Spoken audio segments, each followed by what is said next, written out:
ምን አለን ምን አጀንዳ ይዘን መተናል?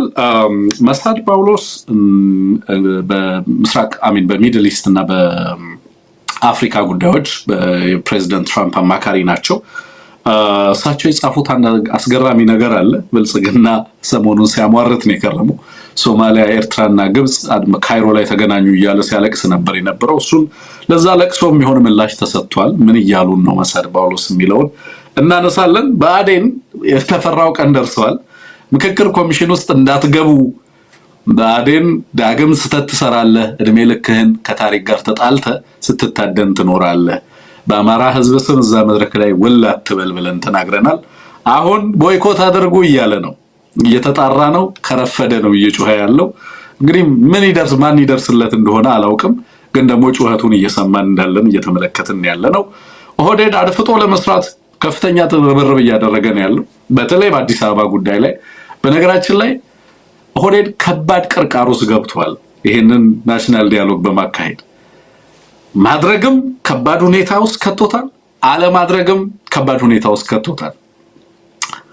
እጅግ ፈታኝ ሁኔታ ውስጥ ከባድ አጣብቂኝ ውስጥ ያለ መሆኑን በትክክል ወይ ብልጽግና ይፈርሳል ወይ ደግሞ ኦህዴድ ይፈርሳል። እንደዚህ አይነት ሁኔታ ውስጥ እንደዚህ አይነት የታሪክ ግንትን ውስጥ ገብቷል ኦህዴድ። በምን እና እንዴት እንደሆነ በኋላ ላይ እናስረዳችኋለን። የብአዴንንም ጩኸት እናመጣለን። ሲዳማን በተመለከተ አስገራሚ ነገር እየሰማን ያለ ነው። ሲዳማ በታሪኩ አይቶት የማያውቀው ከባድ ፈተና ውስጥ ገብቷል። ኦህዴድ እና እንግዲህ ይሄ ኦህዴድ ሊቅ በከፍተኛ ደረጃ ሲዳማ ላይ አደጋ ደቅኗል። መፈናቀል ብቻ አይደለም፣ ስኩዊዝድ መሆን ብቻ አይደለም፣ በዚህም የመከበብ አይደለም። በጣም በርካታ ችግሮች አጋጥመውታል ሲዳማ። ልሂቃኖቹ ፍርድ ቤት እየተፈረደባቸው እየታሰሩ ነው ያሉት። ምንድነው ሲዳማን እየገጠመ ያለው? ቀጣዩ አማራ ነው ወይ ሲዳማ የሚለውን ነገር ዛሬ ክሪቲካሊ ኩዌስችን እናደርጋለን። አቶ ቀጀላ መርዳሳ ከህወሓት ጋር ያላቸውን ጠላትነት ወጥተው ተናግረዋል። ከህወሓት ጋር ያላቸው ጠላትነት የሚጀምረው ከሱዳን ጀምሮ ከበረሃ ጀምሮ እንደሆነ በስፋት አስረድተዋል።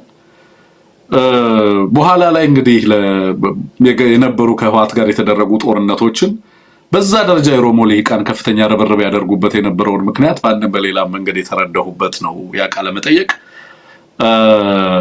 ከህወሓት ውጪ እና ከህወሓት ጋር የሚስተካከል ታሪካዊ ጠላት ለኦሮሞ ህዝብ የለውም የሚል ነገር አንስተዋል። ኦሮሞን ኤክስተርሚኔት የማድረግ ፍላጎት አለ ህወሓት የሚል እጅግ አደገኛ ቃል ሲጠቀሙም ሰምቻለሁ። እሱንም ዛሬ እናሰማችኋለን። ቃለ መጠየቁን ወደ እናንተ አደርሳለሁ። መሬት ላይ ያለው ዲፕሎማሲው፣ ቀጠናው ላይ ያለው እያንዳንዱ ነገር ምን እንዴት እየሆነ ነው የሚለውን እየተመለከትን ያለ ነው። የአማራ ኃይል ደግሞ ከፍተኛ ኃይል እያስመረቀ ነው ያለው። ትናንትና አንድ ክፍለ ጦር ብቻ ያስመረቀውን ኃይል ትላንት ተመልክታችሁታል። ዛሬም ሌሎች ምርቃቶች ነበሩ። ሰሞኑንም በርካታ ምርቃቶች ይኖራሉ። መጠነ ሰፊ የኃይል ዝግጅት ብቻ አይደለም፣ ወታደራዊና ታክቲካዊ እንቅስቃሴዎች በከፍተኛ ደረጃ እየተደረጉ እንዳሉ እየተመለከትን ያለ ነው። ከኩርሙክ ጀምሮ አጠቃላይ አማራንና ትግራይን ይዞ በኢትዮጵያ ውስጥ ምን እየሆነ ነው የሚለውን ነገር በዚህ ፕሮግራማችን ነግራችኋለን። እስከ ፍጻሜያችን ድረስ አብራችሁ እንድትቆዩ በአክብሮት ጋብዛለሁ። ይሄ ፕሮግራም እንደተባለው ያው ኤቢሲ በጣም ተደራሽነቱ እንዲቀንስ ሆኗል። እንደምታውቁት በጣም በርካታ ሺህ ሰው የሚመለከተው ፕሮግራም ነበር የነበረው። አሁን ምን ያህል ሰው እንደሚያየን አናውቅም።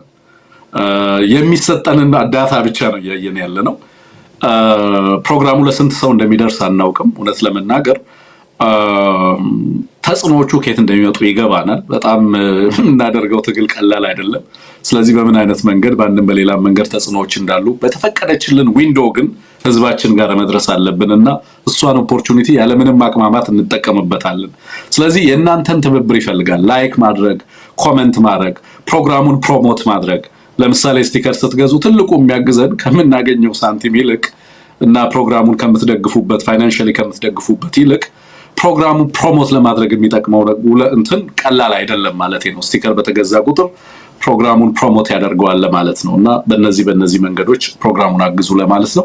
መልካም ቆይታ ይሆንላችሁ። ወንድማችንን አንሙትን ጋብዛለሁ። ወደ መድረክ አንሙት ይመጣል።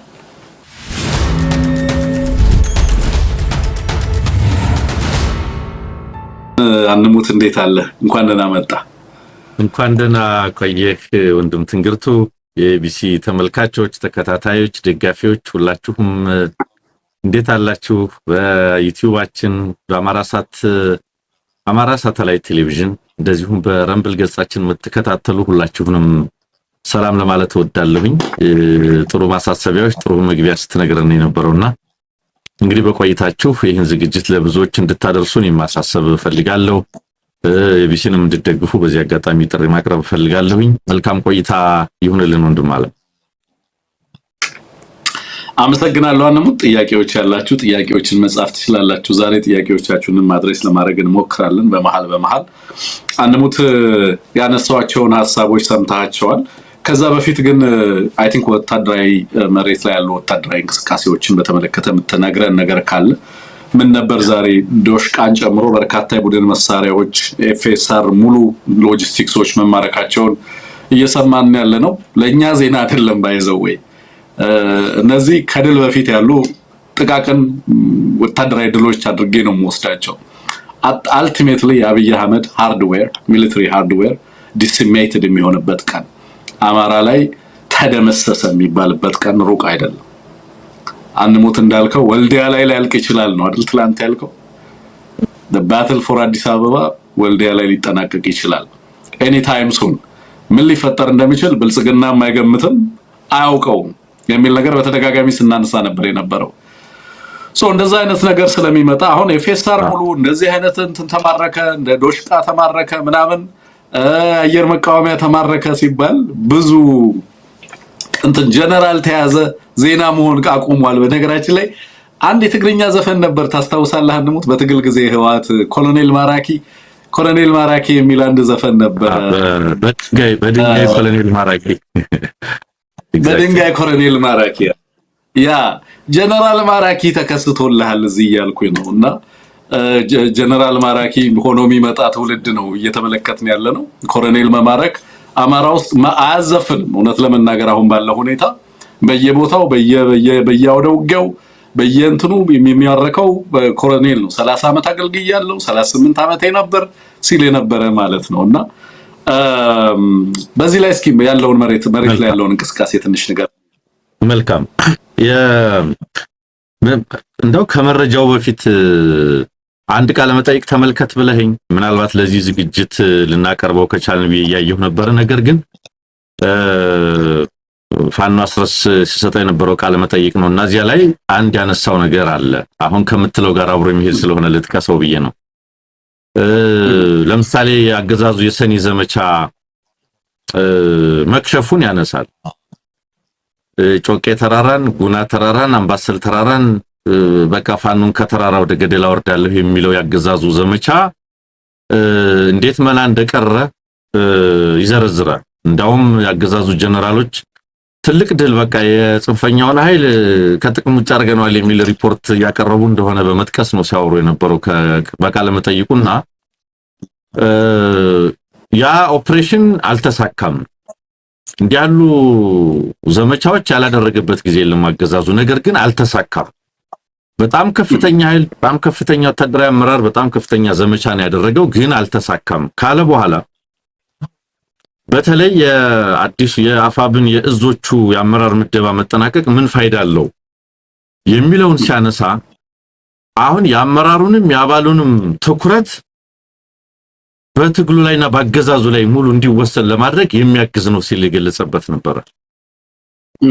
አመራሩም እስቲ የእዝ አመራርን ምድብ ስራ አስፈጻሚ ማን ይሁን፣ ገሌ እንዴት ይውጣ፣ ገሌ እንዴት ይውረድ በሚል ጉዳይ አባሉንም እንደዚሁ በተለያዩ የውስጥ አጀንዳዎች እና በሚፈበረኩ ወሬዎች ተጠምዶ እንዲቆይ ለማድረግ የሚደረጉ አካሄዶች እነዚህ ሁሉ ቀርተው አሁን በድርጅቱ በወሰነ ውሳኔ መሰረት ማዕከላዊነቱን ጠብቆ ሙሉ ትኩረቱን ትግሉ ላይ እንዲያደርግ የሚያግዝ ነው በሚል ሲገልጸው ነበር።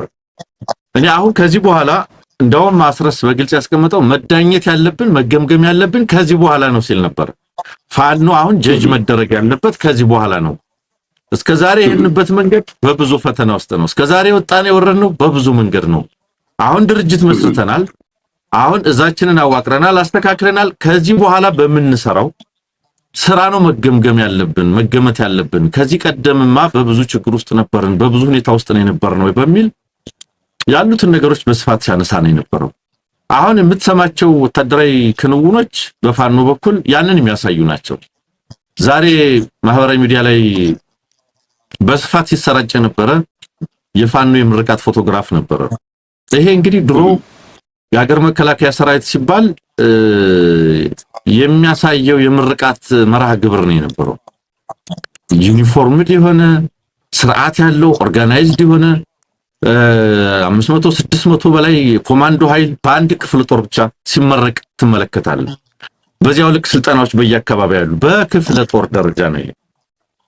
በተመሳሳይ ውጊያዎች ምን አይነት ድል እያመጡ እንደሆነም ትመለከታለህ። አሁን ይሄን ሁሉ አደረግን ብለው የብልጽግና ጀነራሎች ሪፖርት ካደረጉ በኋላ በተለይ ጀነራል ብርሃኑ ጥላሁን የሚባል ጮቄ ላይ የሚንቀሳቀሰውን የፋኖ ኃይል ሽፍት አድርገናል እያለ ነው ሪፖርት ሲያደርግ የነበረው። ግን ከዚህ በኋላ ምንድነው የሆነው?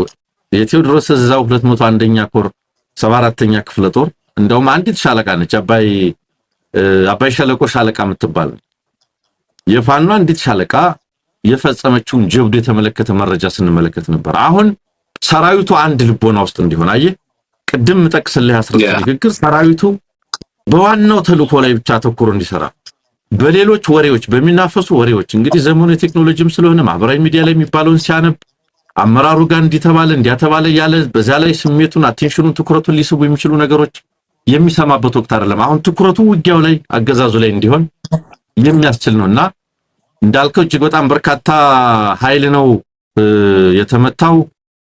በአንዲት ሻለቃ ነው እንግዲህ ከ61 በላይ አድማ ብተና ኃይል አዛዣቸውን ጨምሮ 8 ፖሊሶች ያህል ከ50 አለቃ እንደዚህ የአዛዦችን ጨምሮ በቡድን መሳሪያ ደረጃ ዲሽቃዎች፣ ብሬኖች፣ ክላሽ፣ መገናኛ ሬዲዮ በጣም በርከት ያለ ሎጂስቲክስ እንደጠቀስከው ኤፍኤስአር ሙሉ ሎጂስቲክስ የጫነ ተሽከርካሪ እንግዲህ ባለፈው ሳምንት በነበረ መንገድ ዘግቶ ብልጽግና ሶስት የፋኖ መኪኖችን መንገድ ላይ አግኝቶ የፋኖ ሎጂስቲክስ ከጥቅም ውጭ አደረኩት እያለ ሪፖርት አድርጎ ነበር መከላከያ። 3 የፋኖ መኪና መንገድ ስለዘጋ መንቀሳቀስ ስላልቻሉ 3 መኪና ያውም ባለፈው ሳምንት ካገዛዙ የተቀሙ መኪኖች ናቸው። አሁን መንገድ ስለተዘጋ እነዛን መኪኖች አግኝቶ በቃ ሎጂስቲክሱን ከጥቅም ውጭ አደረኩት ሲል ነበር። ዛሬ ብቻ በአንዲት ሻለቃ አንድ ኤፍኤስአር ሙሉ ያገዛዙ ሎጂስቲክስ ይሄ ሁሉ የኛው ተተኳሽና የጥይት አይነት መቁጠር ሬሌቫንት ነው አልኒናንተ ቁጥር መጥቀስ ብዙ አንፈልግም። ነገር ግን በከፍተኛ ደረጃ ያገዛዙ መነጽሮች ያገዛዙ አይኖች የሚላቸው የአድማ ብተና የፖሊስ ጽፈት ቤት ኃላፊዎች፣ የሻለቃ አዛዦች፣ ዲሽቃ ተኳሾች፣ ጋንታ መሪዎች፣ ከፍተኛ አመራሮች፣ ኢንስፔክተሮች የተማረኩበት የተገደሉበት ውጊያ ነው የተደረገው በአንዲት ሻለቃ በአንዲት የፋኖ ሻለቃ። ይሄ የሚነግርህ ምንድነው? አሁን የፋኖ ኃይል በአራቱም አቅጣጫ ከሞላ ጎደል ከዚህ በኋላ ያለ ቅሬታ ያለው ግለሰብ ቅሬታ ያለው የተወሰነ ቡድን አስተዳደራዊ ምላሽ ነው። ከዚህ በኋላ ፋኖ የወታደራዊ አስተዳደራዊ ክፍል አለው፣ አስተዳደራዊ መምሪያ አለው፣ የሰው ኃይል አስተዳደር መምሪያ አለው፣ የወታደራዊ አስተዳደር መምሪያ አለው፣ ሌሎችም ጉዳዮች አሉት። ያለ ቅሬታ ካለ በዚያ የሚፈታ ነው። ዋናው ነገር ተመልሷል። ፋኖ በማያቋርጥ እድገት በማያቋርጥ ያደረጃጀት ግንባታ ዛሬ ላይ የደረሰ ኃይል ስለሆነ በዚህ ረገድ በጣም ከዚህ በኋላ በጣም በርካታ ድሎች ይመጣሉ የሚል እምነት ነው ያለን። እንግዲህ ከተራራ ወርዳለሁ ብሎ ጥልቅ ውስጥ ገባ ብሎ ነበር አርበኛውና እሱ መሆኑን የሚያሳይ ነው። ከዚህ በኋላ ይሄ እንደሚቀጥል ገምታለሁ። በጣም በርከት ያሉ ጉዳዮችን ውስጥ አስተዋውቀን የነበረው ከዚሁ ጋር ተያይዞ ግን ምናልባት መጠቆም ካለብኝ ከ20 በላይ የእግር ኳስ ተጫዋቾች ወጣቶች ከሀገር ወጥተው መቅረታቸውን የተመለከተ መረጃ፣ በሳውዲ አረቢያ 5 ኢትዮጵያውያን መገደላቸውን በአክቹአሊ ወደ 17 ከዚህም በላይ በተለይ ይህ ዓመት ከገባ ከ160 በላይ ሰዎች በሳውዲ አረቢያ መንግስት የሞት ፍርድ እንደተፈረደባቸው፣ ነገር ግን ሰሞኑን ደግሞ 5 ኢትዮጵያውያን ተገደሉ የሚያሳይ መረጃም አለ። የምክክር ኮሚሽን ውስጥ ያለው የብልጽግና ሰዎች ለብቻ ስብሰባ መጠራታቸውንና በምን ጉዳይ ላይ ምን አቋም መያዝ እንዳለባቸው ግሳጼም የተሞላበት ቁጣም የተሞላበት መመሪያ መሰጠቱን የሚያሳዩ ነገሮች እንግዲህ አብረን እናነሳዋለን ብዬ ገምታለሁ። እነዚህ ናቸው ያሉ መረጃዎች።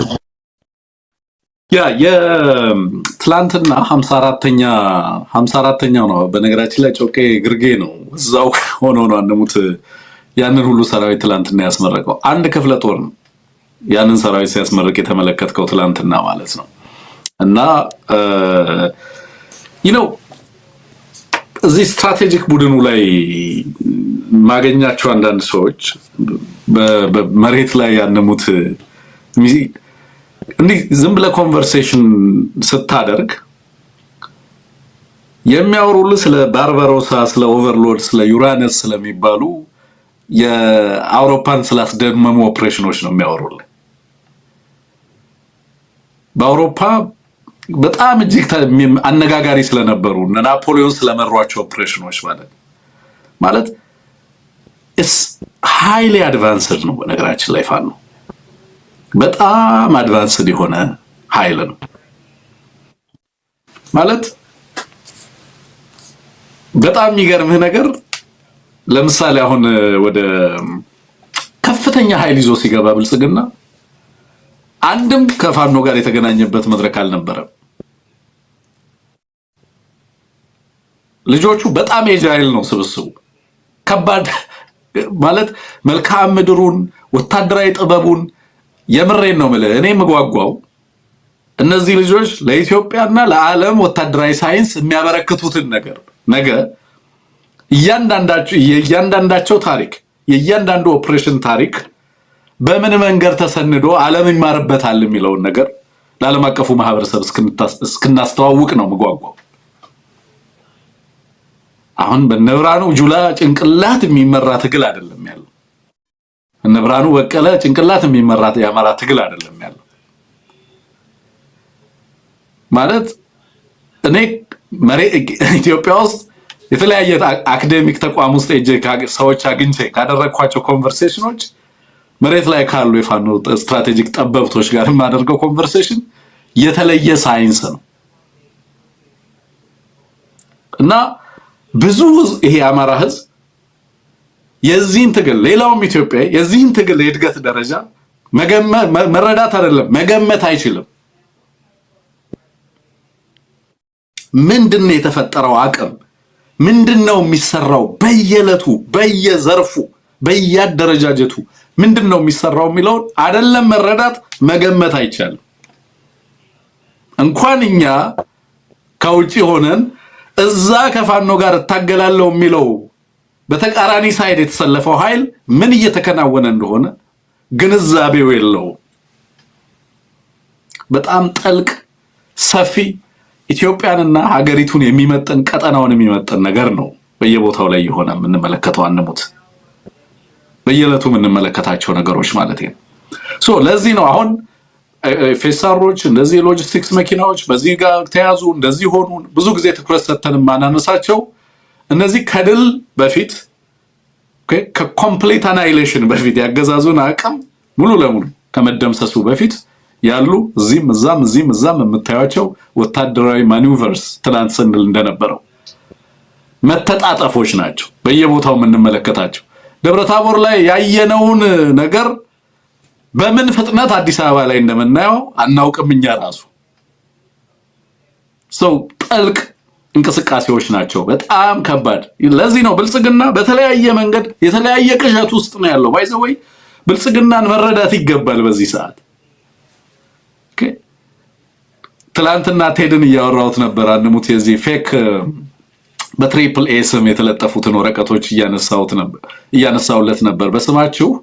ለምሳሌ ትሪፕል ኤ ሁሉ ጊዜ ፌስቡክም አካውንት አለው ትዊተር ላይም አክቲቭ ነው። ኢትስ ኢዚ ቱ ዲባንክ አይደለም የነሱን መግለጫ ምናምን በቀላሉ ማረጋጋት ይችላል። ግን ለምንድን ነው አገዛዙ ይሄንን የሚያደርገው? በእናንተ ስም እንደዛ አይነት የተወላገደ ነገር አምጥቶ ትሪፕል ኤ መግለጫ አወጣ እያለ ይሄንን ማድረግ ለምን ፈለገ ምናምን ስለው ያለበት ሁኔታ ያለበት ፕሬሸር እዚህ በስቴት ዲፓርትመንት አጓን በተመለከተ ሂሪንግ ነበር አንሙት። በዛ መድረክ ላይ ብልጽግና አልተገኘም። እንግዲህ ምን ያህል ክሪቲካል እንደሆነ አጓ ታውቃለህ። ግን እዛ ቦታ ለዛ መድረክ ላይ የተገኘው ትሪፕል ኤ ብቻ ነበር የነበረው። ኢንቨስትመንት ኢትዮጵያ ተተኮሰች አደገች እዚህ ደረሰች ሲል የሚውለው ግን አገዛዝ እዛ ጋር ለመገኘት እንኳን እድል አልነበረውም። ሼሙን መከናነብ ስለማይችል ደፍሮ በተለያየ ቦታ ላይ መንቀሳቀስ የማይችልበት ሁኔታ እንደተፈጠረ በሁሉም ቦታ ላይ የምትመለከተው ነገር ነው ብዬ ለማንሳት ነው አንሙት። እና ከዚህ አንፃር ምናልባት እድገቱ እሺ አንሙት እንዳላቋረጣም ሶሪ ኢትስ ኦኬ በጣም ጥሩ ነገር ስላነሳህ ነው። እኔ አንዳንድ ጊዜ ወንድሞቻችንን በተገቢው መንገድ መረዳት አለብን ብዬ አስባለሁ። ቆንጆቹ ተወልደዋል ሲባል ምን ማለት ነው? አንዳንድ ሰው ዝም ብሎ ፋኖ ውስጥ ያለው አገዛዙ እንደሚለው የሆነ ሽፍታ ዘራፊ ምናምን የሚል በጣም አሳናሽ ለማሳነስ ስለሚሞክር ምን አይነት ሰዎች ናቸው የሚለውን ነገር ለመረዳት ብዙ ሰዎች የተቸገሩ ይመስለኛል። አንዳንድ ጊዜ እንዳላዋቂ እንወቅላችሁ ተብሎ የሚሰጠው ማስተያየት እውነት እነዚህ ሰዎች ፋኖ ውስጥ ያለውን ኃይል ያውቁታል እንዴ እላለሁ። እኔ እናንተ ዘቤስት ማይንድ ስዛን ያሉት የአማራ ምርጥ ጭንቅላቶች ፋኖ ውስጥ አሉ ስንል በትክክል ያውቋቸዋል ወይ እነማን እንዳሉ ምን አይነት ሰዎች እንዳሉ ይኸውልህ በደንብ ፖለቲካ መረዳት መተንተን የሚችሉ ባለፉት 3 አመታት ወታደራዊ ኦፕሬሽንን ተግባርን ስትራቴጂን ስልትን በወጉ የተገነዘቡ ህዝባቸውን ማሳመን የቻሉ የ25 የ26 የ27 አመት አዋጊዎች የሚፈጥሩትን የውጊያ ስልት ባለፈው ታስታውሳለህ ስናን በተደረገው ውጊያ ውስጥ አስገባናቸው እያሉ ሲያወሩ ነበር አይደል? ዝም ብሎ ተኩሶ የሚፈረጥጥ ወጣት አድርገው የሚገምቱ አሉ። አስልተው ፕላን አውጥተው ማፕ ሰርተው የሚዋጉ ምርጥ ጭንቅላቶች ናቸው ያሉት። በጣም በርካታ መሐንዲሶች እኮ እዛ ናቸው። በጣም በርካታ ሐኪሞች እዛ ናቸው ያሉት። ዶክተሮች ፒኤችዲስ እዛ እኮ አሉ። በርካታ ኮሎኔሎች፣ መቶ አለቃዎች፣ ሻለቆች፣ 50 አለቆች ፋኖ ውስጥ እኮ አሉ። ጀነራሎችም አሉ ፎርዛት ማለት የአማራ ክልል ምክትል ጤና ቢሮ ኃላፊ እኮ ዶክተር ክንዱ ጋሽ እኮ እዛ ነው ያለው። የአማራ ክልል ምክትል ሚሊሻ ጽፈት ቤት ኃላፊ እኮ ተፈሪ ካሳሁን እኮ አሁን የቴዎድሮስ ሰብሳቢ እኮ ነው። በስልጣንም ከሆነ ማለት ነው። እነ ኢንጂነር ማንችሎት ስንቶቹ ኢንጂነሮች እነ ኢንጂነር ዳሞት ሌሎችም በየአቅጣጫው በአራቱም አቅጣጫ እንደው ስም መጥራቱን ላቆመው በጣም በርካቶች በአራቱም አቅጣጫ በአካዳሚክ ኤክስፒሪየንሳቸው ከፍተኛ አቅም ያላቸው ሁኔታዎችን የማንበብ የመተንተን አቅም ያላቸው በተለያየ ሙያ ውስጥ ራሳቸውንም ኑራቸውንም አሸንፈው መኖርና መምራት የሚችሉ ወጣቶች ፋኖ ውስጥ ገብተዋል። ስለዚህ ፋኖ ሲባል የሆነ አይነት ተኩሶ የሚሮጥ የሆነ የሚፈረጥጥ የሆነ ወጣት አይደለም። ዘ ቤስት ማይንድስ ቆንጆቹ ናቸው እዛ ያሉት። የአማራ ምርጥ ጭንቅላቶች እዛ ነው ያሉት። ለዚህ ነው ይሄ ትግል መሪዎች እየፈጠረ ነው። ይሄ ትግል ወታደራዊ መሪዎች፣ ፖለቲካዊ መሪዎች፣ ማህበራዊ መሪዎች፣ የህዝብ አስተዳደር መሪዎች እየፈጠረ ነው ያለው። ይሄንን በተግባር ዛሬ የኖሩት ያሉ ወጣቶች የተሰበሰቡበት ከወታደራዊ ልምድ አኳያ ብንነሳ ይኸውልህ እስከዛሬ ከነበሩ ኢትዮጵያ ውስጥ እስከዛሬ ከነበሩ የሽምቅ ትግሎች ታሪኮች ውስጥ የፋኖ ትግል በምን ይለያል ካልከኝ ከፍተኛውን አካዳሚያዊ አቅም ያላቸው ልጆች የተሳተፉበት ወይም እየተሳተፉበት ያለ ነው። የመጀመሪያ ዲግሪ፣ ሁለተኛ ዲግሪ፣ ሶስተኛ ዲግሪ ያላቸው ሰዎች መሐንዲሶች፣ ሎየሮች፣ ዶክተሮች ያሉበት ነው። በትምህርት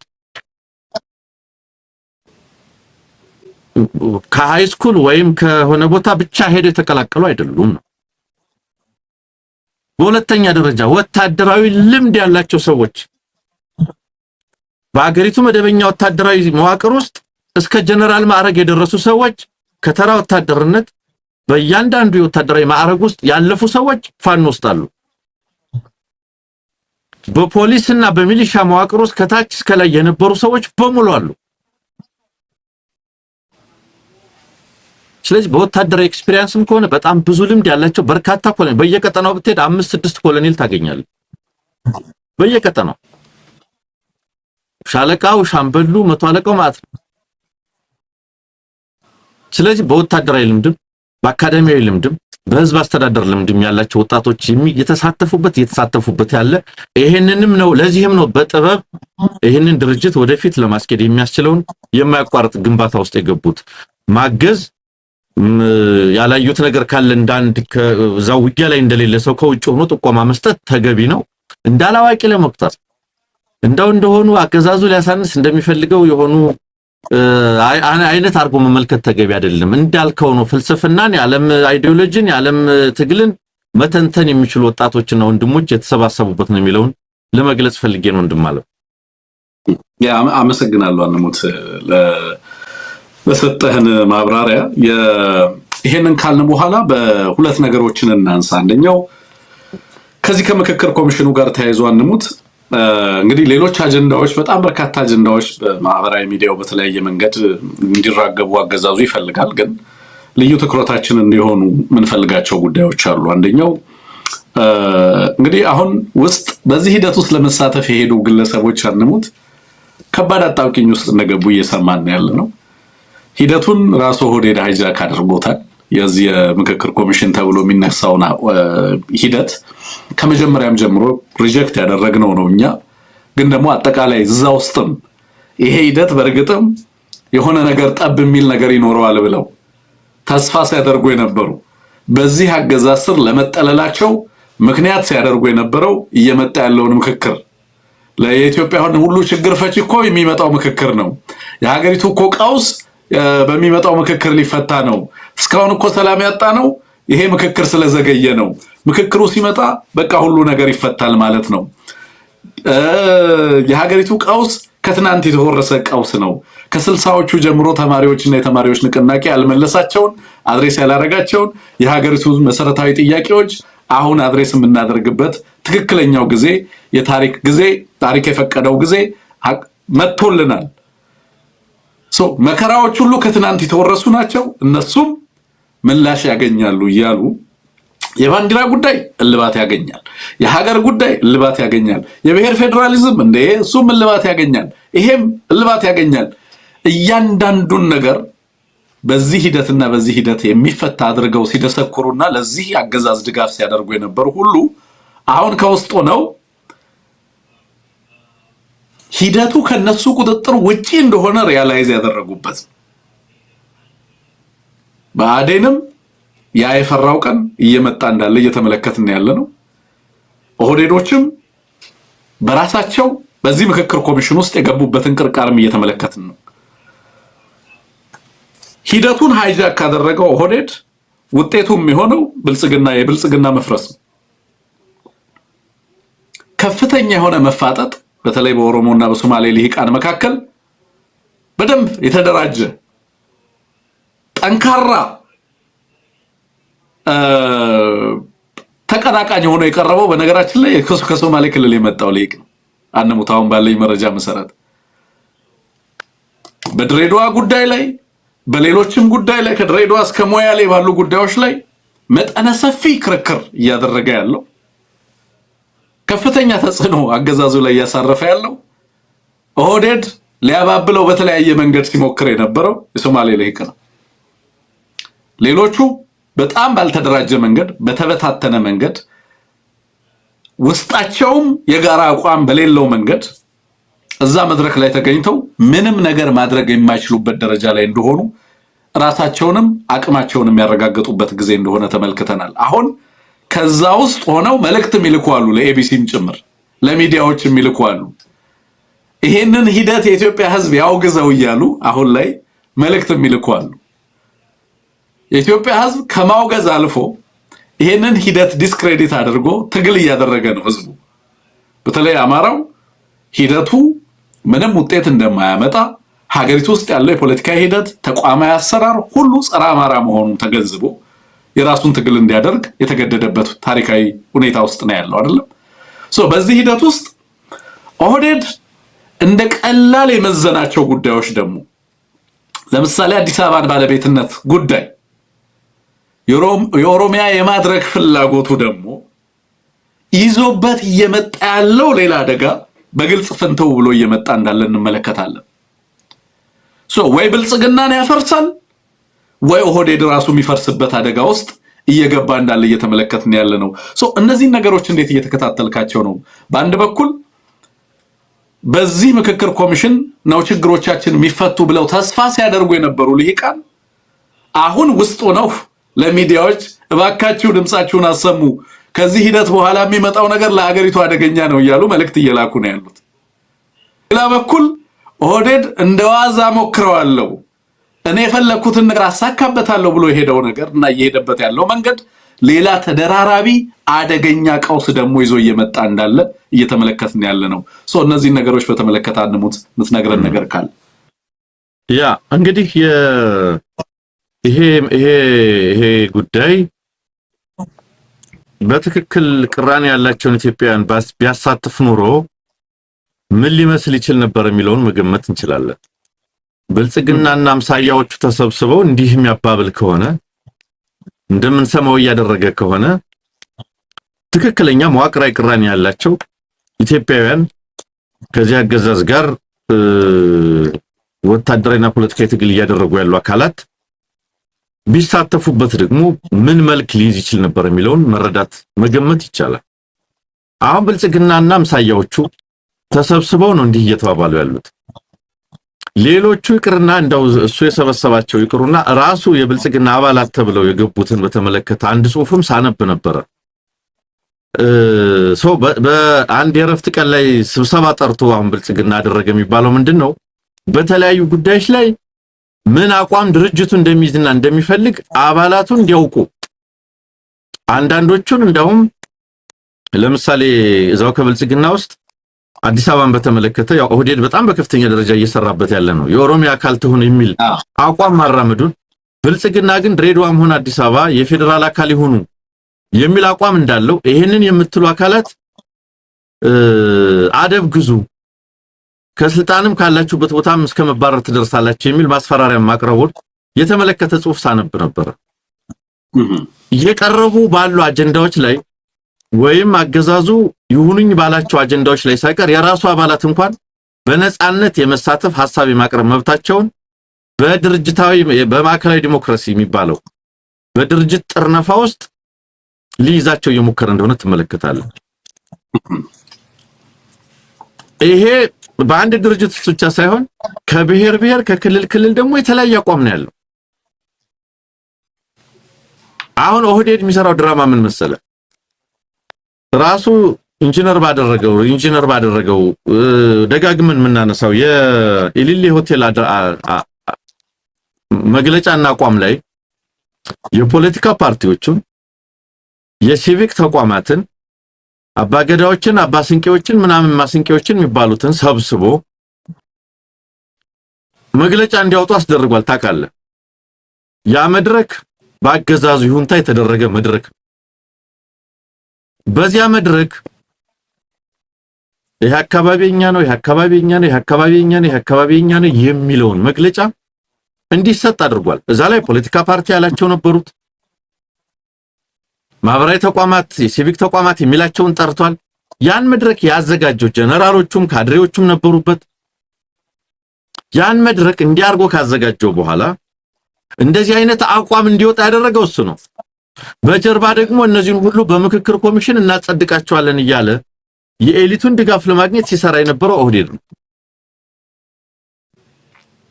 በመግለጫ እነዚያ ሁሉ ተቋማት እንዲህ አይነት አቋም እንዲያራምዱ ካደረገ በኋላ በምክክር ኮሚሽን የምናስመልሰው ነው ካለ በኋላ በነገር ላይ አንደኛው የወሰንና ማንነትን ጉዳይ አስተዳደራዊ ጉዳይ በሚል ካቴጎሪ ውስጥ የያዘው በከፍተኛ ደረጃ ከሁሉም ክልሎች ጋር ቅራኔ ውስጥ የገባው ሲዳማም ላይ አሁን ሰሞኑን የምንሰማውን ጉድ ያሳየው ቅድም ተጠቅሰው ሶማሌን ከድሬዳዋ እስከ ባቢሌ እስከ ሞያሌ ከባቢሌ እስከ ሞያሌ ያን ሁሉ ነገር የፈጠረው ከሌሎችም ክልሎች ጋር በተመሳሳይ ያሉት ቅራኔዎች የወሰንና ማንነት ኮሚሽን ተብሎ ተጠንቶ ያ ጥናት ይዞት የቀረበው አደገኛ ነገር ኦህዴድ ያውቀዋል።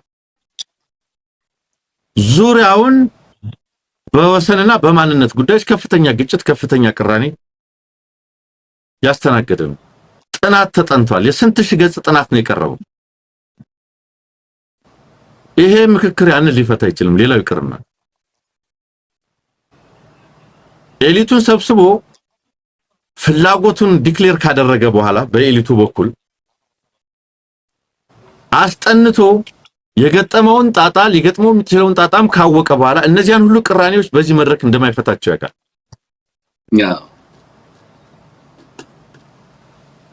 በአዴን ይሄ አዴፓ ብልጽግና የሚባለው እኔ ምልህ መጀመሪያ የአማራን ፍላጎት የአማራን ጥቅም የአማራን ጥያቄስ በወጉ ተረድቶታል ወይ? መቼ አማራ ነኝስ ይላል አይልም እኮ እሱንም አይልም። እነዛ በአማራ ስም የገቡት ሌሎቹም እነዛ የዚህ የብልጽግና ቅጥያ የሆኑ አሉ አይደለም በአብን ስም ያሉ እነሱም እኮ አሁን አማራ ነን እኮ አይሉም። ፐብሊክሊ ወጥተውም ቃለ መጠየቅ ሲሰጡ በጣም ነውር ነገር አድርገው ነው የሚያልፉት። አዎ እና ኢትዮጵያ ውስጥ ያሉ ቅራኔዎች መቸለታ እናንተ ውይይት ላይ ኢትዮጵያ ምን ላይ ነች የሚል ጥያቄ ሲነሳ ነው የነበረው። አሁን ኦህዴድ ምንድነው እያደረገ ያለው በዚህ መድረኩ ላይ ምሁራን ብሎ ኤክስፐርትስ ብሎ ምሁራዊ ሽፋን ተሰጥቶት እያንዳንዱ አጀንዳ እሱ በሚፈልገው መንገድ ዴሊቨር ይደረግና ሌላው ተሳታፊ በአርሶ አደሩ ቄሱ ሼኩ ምኑ ከገጠር ሁሉንም ህዝብ ይወከለ ነው እንዲባል ያመጣቸው የሱን ምሁራን ሰምተው እጅ እንዲያወጡ ለማስደረግ ነው እየፈለገ ያለው። ወደድንም ጠላንም የዚህ መድረክ ውጤት የብልጽግናን ፍላጎት ማሳካት። ብልጽግና እንዲሆኑ የፈለጋቸው ነገሮች አሉ፣ እነሱ እንዲሆኑ ያደርጋል። ያንን የሚቀይር ነገር አይሆንም። ለዛ ነው ጄኒውን አይደለም እያልን ያለ ነው። ነገር ግን የኢትዮጵያ ችግር ምን ያክል ጥልቅ እንደሆነ አሁን ይሄ በትውልድ አንድ ቀን የሚመጣ እየተባለ ነው አይደል? ፕሮፓጋንዳ የሚሰራበት የኢትዮጵያ ችግር ገና እኮ ስሙ አይቀየርልን ላይ አጀንዳ እኮ ነው። ሰንደቁ አይቀየርልን ምናምን አይቀየርልን ያልቀረበ ነገር እኮ የለም። ኦኬ መቅረቡ አንድ ነገር ነው። የልዩነቱን አድማስ ግን ይናገራል። የችግሩን አድማስ ግን ይናገራል። በዚህ ላይ ነው ትጥቅ ትግል እያደረጉ ያሉ ኢትዮጵያ ውስጥ ትጥቅ ትግል እያደረጉ ያሉ 7 8 9 ድርጅቶች ከነዚያ ልሂቃን ጋር ደግሞ ቢቀመጥ የዚህ ሀገር ቅራኔ ጥጉና ደረጃው ምን ያህል ነው? የተጠያቂነት ጉዳይ በጣም ትልቅ አጀንዳ እኮ ነው። at the end of this session በዘር ማጥፋት በዘር ማጽዳት የሚጠየቅ አካል አለ ወይስ የለም? ትግራይ እኮ ዘር ማጥፋት ተፈጽሞብኛል እያለ ነው። አማራ ዘር ማጥፋትም ዘር ማጽዳትም ተፈጽሞብኛል እያለ ነው። ስለዚህ ይሄን አጠቃላይ መሰል ነገሮች እንኳንስ በጣም ፖላራይዝድ የሆነ በጣም የተራራቀ ልዩነት ያላቸው አካላት የአንድ የድርጅት ጠርነፋ ውስጥ ያሉ አካላት እንኳን በዚህ ደረጃ መለያየታቸው በአዴን ተዋርዶ እንደሚወጣ ምንም ጥያቄ የለውም። ተዋርዶ ነው የሚወጣው። ምክንያቱም ተራማጅ የተባለ የአማራ ብልጽግና ነው ቀረ የተባለው አይደል? ጽንፈኛ የአማራ ብልጽግና የተባለ እኮ ተነስቷል፣ ተባረዋል፣ ታስሯል ምናምን ብሏል። የአማራን ጥያቄ የአማራን ጥቅም ከሀገር ጥቅም ጋር አያይዞ ሊናገር ሊሞግት ይችላል የተባለ ጽንፈኛ ተብሎ ተባረዋል። የቀሩት እነማን እንደሆኑ ያውቃል። ታማኝ አገልጋዮች በኤክስተርናል ሪያሊቲ በውጫዊ ታማኝነት ለአማራ ህዝብ ሳይሆን ለአገዛዙ ለአብይ አህመድ መታመንን ጌጥ ያደረጉ ሰዎችን የሰበሰበው አለመቃወምን ተራማጅነት አድርገው ስህተቶችን ክፋቶችን የዚህን አገዛዝ ወንጀሎች አለመናገርን አለመግለጽን ተራማጅነት አድርገው የተቀበሉ ሰዎችን የሰበሰበው እነዚህ ሰዎች ኢንፋክት የአማራ ህዝብ ችግር የሚፈታው በኢትዮጵያ ማዕቀፍ ነው ይላሉ። በኢትዮጵያ ማዕቀፍ ማለት የትኞቹ አጀንዳዎች ናቸው በኢትዮጵያ ማዕቀፍ የሚፈቱት? በዚህ ኢትዮጵያዊ ማዕቀፍ ለምሳሌ መሰል ማዕቀፍ ቢፈጠር የአማራ ህዝብ ፍላጎትና ጥያቄ በምን ደረጃ ጥቅሙ እንዲከበር ይሰራሉ? አሁን እነዚህ ሰዎች ጥያቄ አንስቶ እየታገለ ያለውን የአማራ ህዝብ ችግር አድርገው ሲሰብኩ የከረሙ ናቸው። ፋኖን የአማራ ህዝብ ችግር አድርገው እየሰበኩ ያሉ ናቸው። የአማራን አርሶ አደር የዚህን ትግል ተሸካሚና መሪ ህዝብ የአማራ ህዝብ ችግር አካል አድርገው የሚሰብኩ ናቸው። እውነታው ልባቸው ጠፍቶት አይደለም፣ እውነታው ጠፍቷቸው አይደለም፣ ያውቁታል። ግን በዚያ ደረጃ በዚያ ልክ ለውጫዊ ታማኝነት አገልጋይ አደግዳጊነቱ በጣም በከፍተኛ ደረጃ ያለ በመሆኑ ትንሽ እኔ ሴንሲብል ሆነው ስሜት ኖሯቸው ቻሌንጅ ያደርጋሉ የሚል እምነት የለኝም። እውነት ለመናገር ድርጅት አቅጣጫ ሰጥቷል፣ ድርጅት አቅጣጫ የሰጠበትን እንቀበላለን ብሎ እንደሚወጡ ምንም ጥርጥር የለኝም። እንደው አንድ የሚያፈነግጡ በመሃል ቢኖሩ እንኳን ሰብስቡና አነጋግሯቸው ተብሎ የዝግ ስብሰባ ለብቻ በረፍት ቀን እንደሚመከሩ ምንም ጥርጥር የለውምና ከዚያ እንደዚያ ነው መመለከተው ልፈልገኝ። ትንሽ ሐሳብ ላክልበት አንሙት ይሄንን አጀንዳ ይሄንን ጉዳይ ያነሳውበት ምክንያት ስላለ የኦሮሞ ልሂቃን አብዛኞቹ በነገራችን ላይ በጣም ነው የምናመሰግነው። ስቲከር እየገዛችሁ በጣም አደመቃችሁታል። በጣም ደስ ብሎኛል። ቻሌንጅም እያደረጋችሁ ያላችሁት ልጆች እያየው ነው። ሃንክ ጥላ በጣም እናመሰግናለን። የኦሮሞ ልሂቃን አብዛኞቹ ኦኬ ሌትስ ቢ ክሊር አብዛኞቹ አጀንዳቸው አሁን አዲስ አበባ ጉዳይ ሆኗል። ሌላ አጀንዳ የላቸውም። የአማራ አጀንዳ ምናልባት እኔ ሆኛለሁ አይደለም። ለጊዜው አማራዎች አሁን ትኩረታችሁን ሀገራዊ ፖለቲካዊ አጀንዳ ላይ አድርጉት። ኦኬ እኔ እናንተ ነኝ የትም አልሄድም። አብረን እንኖራለን፣ አብረን እንዘልቃለን። ትኩረታችንን ኳሷ ላይ እናድርግ። ኦኬ እኛ ተጫዋቾች ነን። ኦኬ በተጫዋቹ አትደመሙ። ኳሱ ላይ ነው ትኩረታችን፣ ጎሉ ላይ ትኩረታችን መሆን ያለበት ጎሉ ላይ ነው። እየተነሳ ያለው ዋነኛው ጉዳይ እየተወራ ያለው ዋነኛው ጉዳይ አዲስ አበባ ጉዳይ ነው። በኦሮሞ ልሂቃን በኩል ከፍተኛ ሎቢ እየተደረገ ነው ያለው።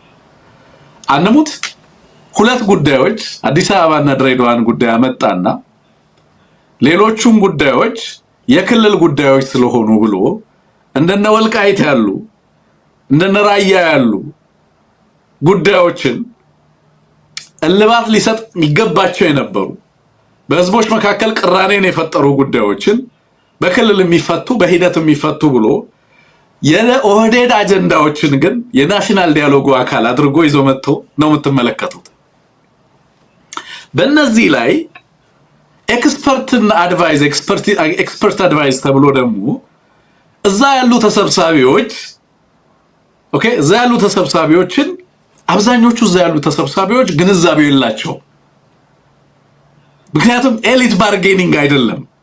ናሽናል ዲያሎግ የሚባለው ከየአካባቢው በቀላሉ ኦህዴድ ሊያታልላቸው የሚችላቸውን ልሂቃኖች የሰበሰበበት ነው። ልሂቃኑንማ ግማሹን አስሯል፣ ግማሹ አማራ እየታገለ ነው፣ ግማሹ በስደት ነው ያለው። ሌሎች ልሂቃኖችን በተለያየ መንገድ ተበትነዋል። ሌሎቹ ሎያሊስቶች ናቸው። አንሙት ቅድም ስትል እንደነበረው ማንን ይዞ መጣ? ማህበረሰቡን ይዞ መጣ። ማንን? ማሱን። ምንም በጉዳዩ ላይ ግንዛቤ የሌለውን አበል ብቻ ግቡ የሆነውን ይዞ መጣ። ፖለቲካ ምን እንደሆነ የማያውቀውን የማህበረሰብ ክፍል ይዞ መጣና ይሄው እንትና ወለደች። የመጡት ደግሞ የሚገርም አንሙት ግማሹ አካል ጉዳተኛ ነው፣ ግማሹ የተለያየ ህመም ያለበት ነው፣ ግማሹን ወደ ሆስፒታል እንትና ወለደች፣ እንትና አረገዘች እያለ ኢን ዘ ሚን ታይም ናሽናል ዲያሎግ እያደረግኩ ነው ምናምን ይልልሃል።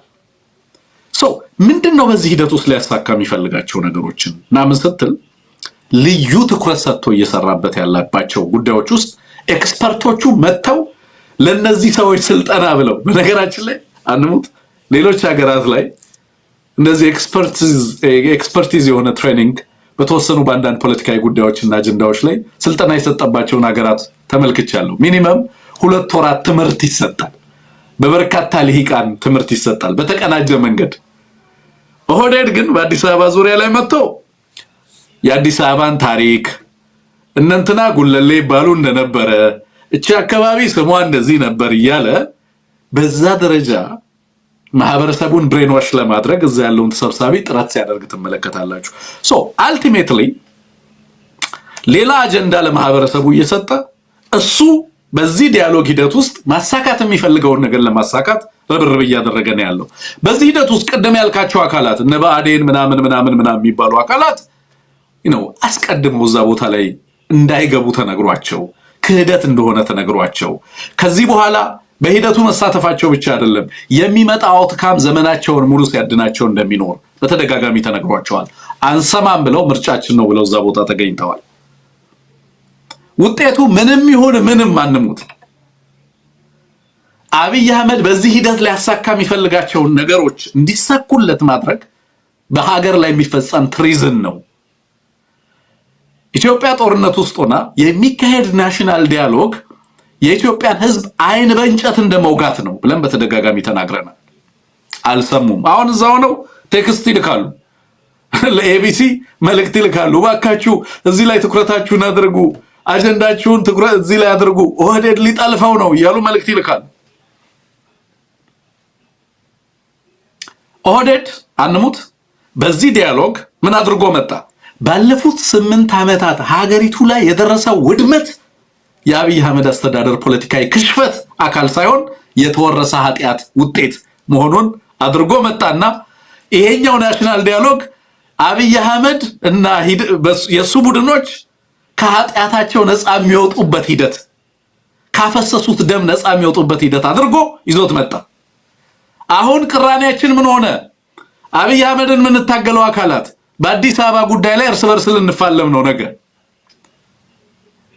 አዲስ አበባ ህገ መንግስት ውስጥ የኦሮሚያ ናት ብሎ ከወሰነ በኋላ ኦሮሞ በል ከሰሜን የሚመጡ ኃይሎች ከደቡብ የሚመጡ ከምስራቅ የሚመጡ ኃይሎች ከተማህን ሊወስዱብህ ነው፣ ከተማህን ተከላከል እንደ ኪቭ ብሎ አዲስ አጀንዳ አዲስ የግጭት አጀንዳ በሀገሪቱ ላይ ፕሎት እያደረገ እያሴረ እንዳለ በግልጽ መመልከት ያስፈልጋል። ድሬዳዋ ባለችበት ትቀጥላለች። የናሽናል ዲያሎጉ አካል ነው አረጋትና ፌደሬት የቻርተርድ ሲቲ ሆና ትቀጥላለች። ድሬዳዋ ወይንም ቻርተርድ ሲቲ የምትሆንበትን ሁኔታ እንፈጥራለን አለ። ምክንያቱም በዛ በኩል ቅራኔ እንዲመጣበት አልፈለገም። የሶማሌ ሊቃን ደግሞ አጀንዳውን ስፕሬሽ ያደረጉትና ኖ ከድሬዳዋ ውጪ በርካታ ከተሞች ላይ እኮ ቅራኔ ያለን በእኛና በእናንተ መካከል እሱም የናሽናል ዲያሎጉ አካል ይሁን ሲሏቸው አይ እሱ በክልሉ ወደፊት በሁለቱ ክልሎች መካከል የሚፈታ ይሆናል፣ በህግና በሌሎች አቅጣጫዎች የምንፈታው ዋና ማሳካት የምንፈልገው ከአማራ ጋር የሚያጋጩን ወሳኝ የሆኑ ፖለቲካሊ ስትራቴጂክ በሆኑ ጉዳዮች ላይ ይሄንን ሂደት ተጠቅመን ጦርነቱ ያልሰጠንን ፖለቲካል ቫዮለንሱ ያልሰጠንን እድል ባለፉት 8 ዓመታት ከኢትዮጵያ ህዝብ ላይ ልንገፋው ያልቻልነውን አሁን በዚህ ሂደት እንገፋለን ነው። አጀንዳችሁን ወገኖቻችን በዚህ ሂደትና ከዚህ ሂደት ላይ የሚወጣውን ትኩረት አቅጣጫችሁን ሳትቀይሩ ትግላችሁ ላይ ከዚህ ሂደት በኋላ የሚመጣውንም ሌላ የትግል ግብአት አድርገን ህዝብን ለማታገል እንደምንጠቀምበት በዛ ላይ ትኩረታችሁን አድርጋችሁ መጠበቅ ይኖርባችኋል።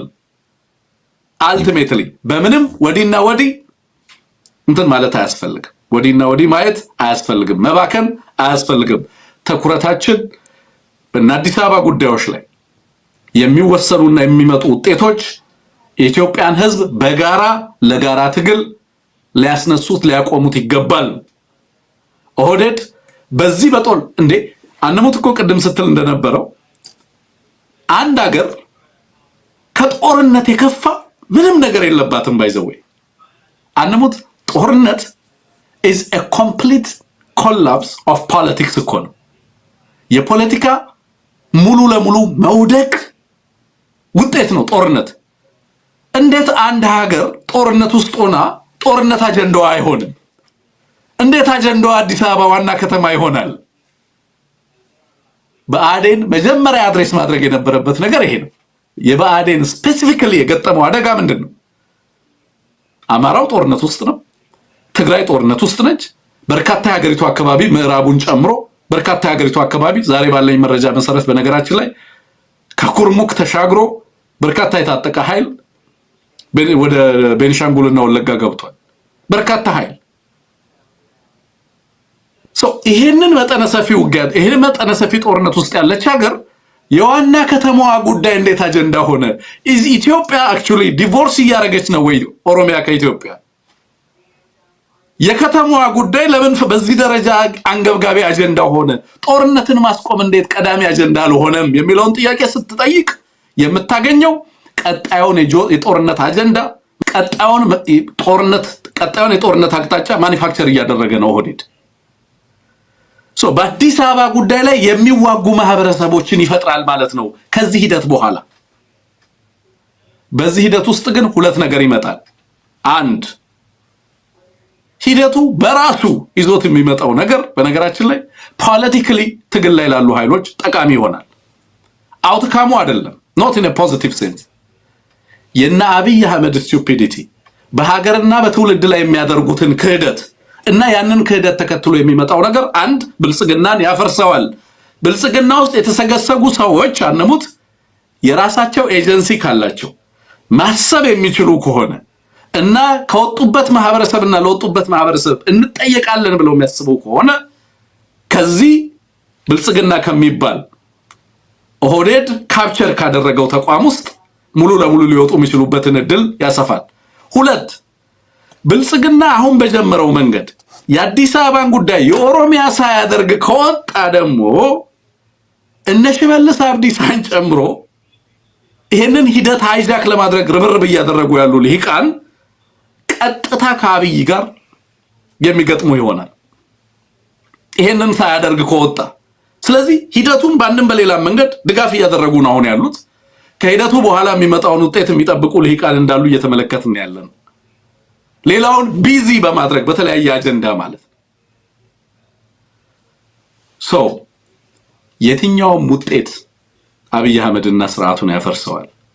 ኖት ኦንሊ አስቀድሞ በገጠመው አደጋ ብቻ ሳይሆን በዚህ ሂደትና ከዚህ ሂደት በኋላ ይዞት የሚመጣው ውጤት የብልጽግናን ስርዓት ታሪክ የሚያደርግ መሆኑን በትክክል መገንዘብ ያስፈልጋል።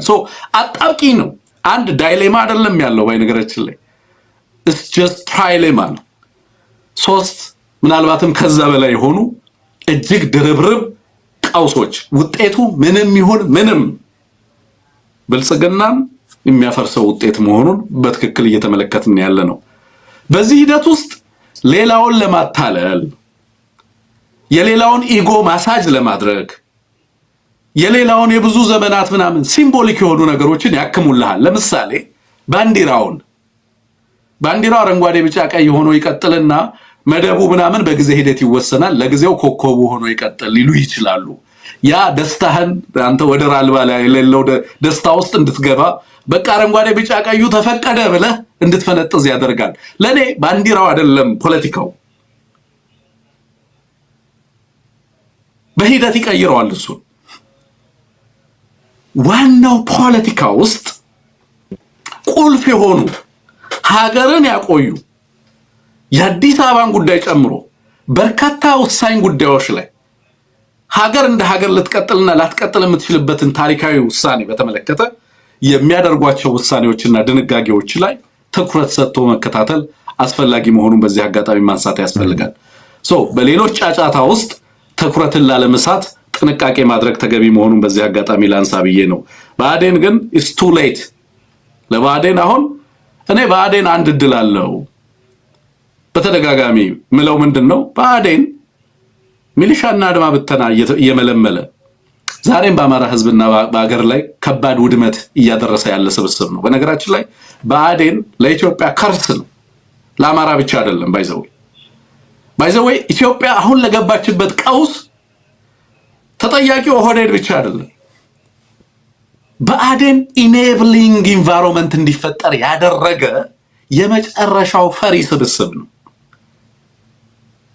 አማራን የሚያህል ትልቅ ህዝብ አታግሎ ኢትዮጵያ ዴሞክራሲያዊ እንድትሆን ማድረግ ይቻል ነበር ብአዴኖች ባይሆኑ ኖሮ እዛ ቦታ ላይ ያሉት።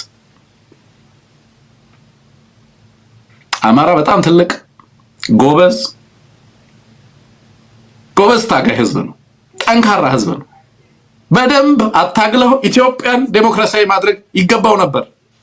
ኢትዮጵያ ለጎረቤቶቿ ሰላም ዋስትና የምትሰጥ ሀገር እንድትሆን ማድረግ ይችል ነበር። አማራን ይዞ ብአዴን የማያውቀውን ማህበረሰብ የሚመራ ደካማ ስብስብ ነው።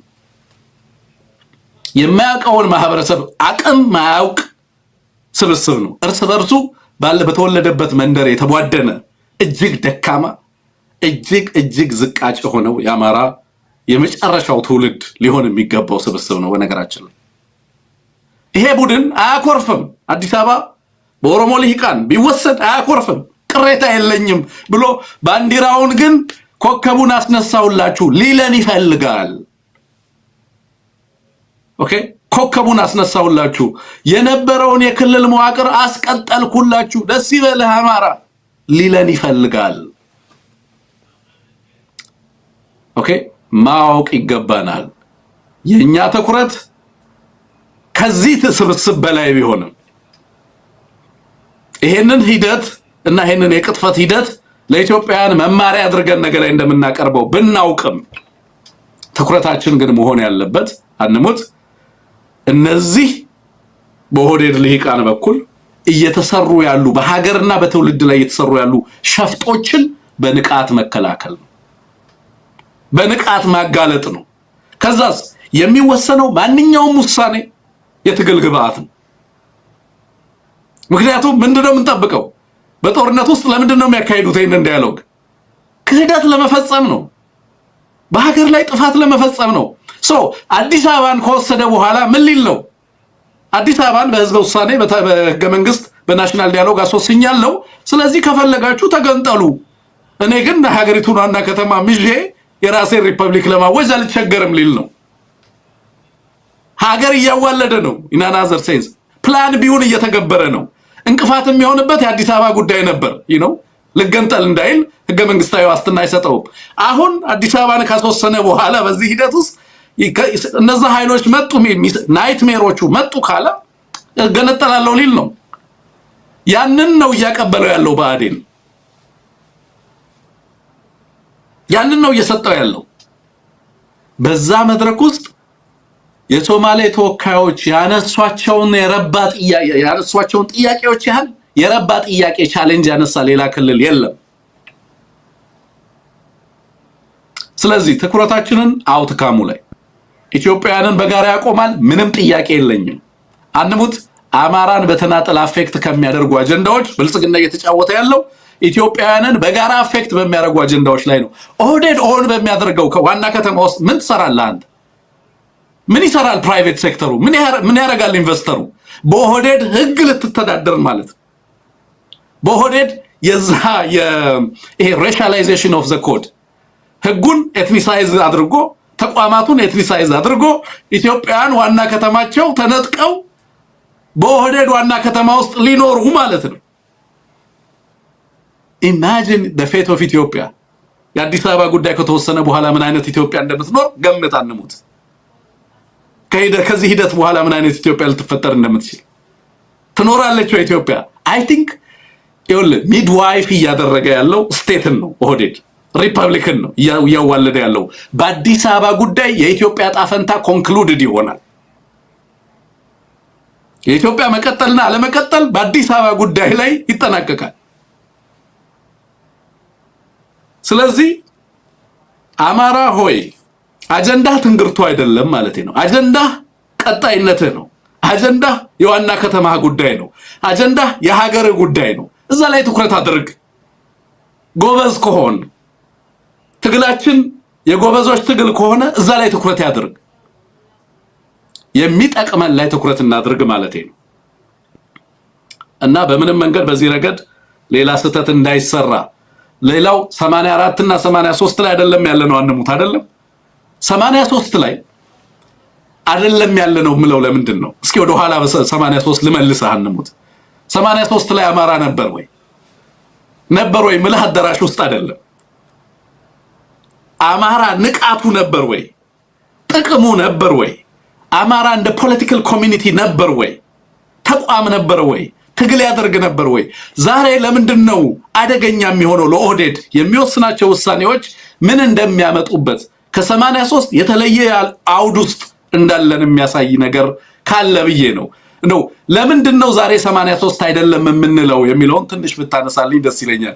ደጋግሜ ይሄን ነገር አንስቼ ላቃለው፣ ግን ትንሽ ብትሄድበት ዛሬ ኦህዴድ 83 ውስጥ እንደሌለን በደንብ ሊያውቅ ይገባል የምንልበት ምክንያት ምንድን ነው? ሁሌ እንደምንለው ነው። እንደው ትንሽ በድፍረት ሐሳብ ልስጥ መሰለኝ እዚህ ላይ ዛሬ ከዚህ በኋላ በሚመጣው አማራ ውስጥ ዛሬ ያለው የፖለቲካል ኦርደር በኢትዮጵያ ውስጥ የስከዛሬውን ጸረ አማራነትና ጸረ ህዝብነትና ይህንን ጥቃት እያስቀጠለ የአሸናፊዎች ስርዓት አቆማለሁ ብሎ እየታገለ ያለ አካል ኢትዮጵያ የአሸናፊዎች ስርዓት መስረታ ልትቀጥል እንደማትችል በቂ ልምድ ተገኝቷል። ኢትዮጵያ በቡድን ጥያቄዎች የምትታመስ ሀገር ነች።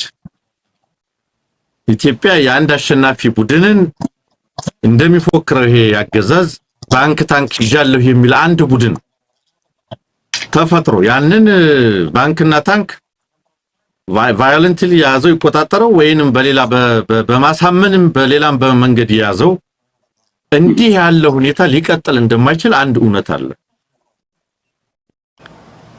ነገር ግን እስከዛሬ እየተፈጸሙ ባሉ ጥቃቶች እስከዛሬ እየተፈጠሩ ባሉ በደሎች የተነሳ የተፈጠረው አዌክኒንግ ኮንሽስነስ ኢትዮጵያ ውስጥ ንቃት ይሄ በነገር ላይ ብዙ መሰረተ ልማት ኢንፍራስትራክቸሩ ፖለቲካል ኢንፍራስትራክቸሩ ሶሻል ኢኮኖሚክ ኢንፍራስትራክቸሩ ሶላር አለቀ።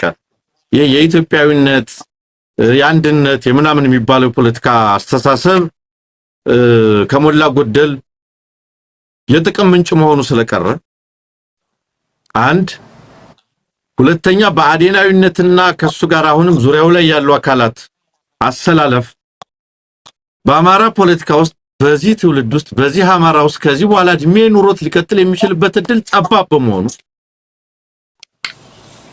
ለምሳሌ ኦህዴድ እያሰበ ሊሆን ይችላል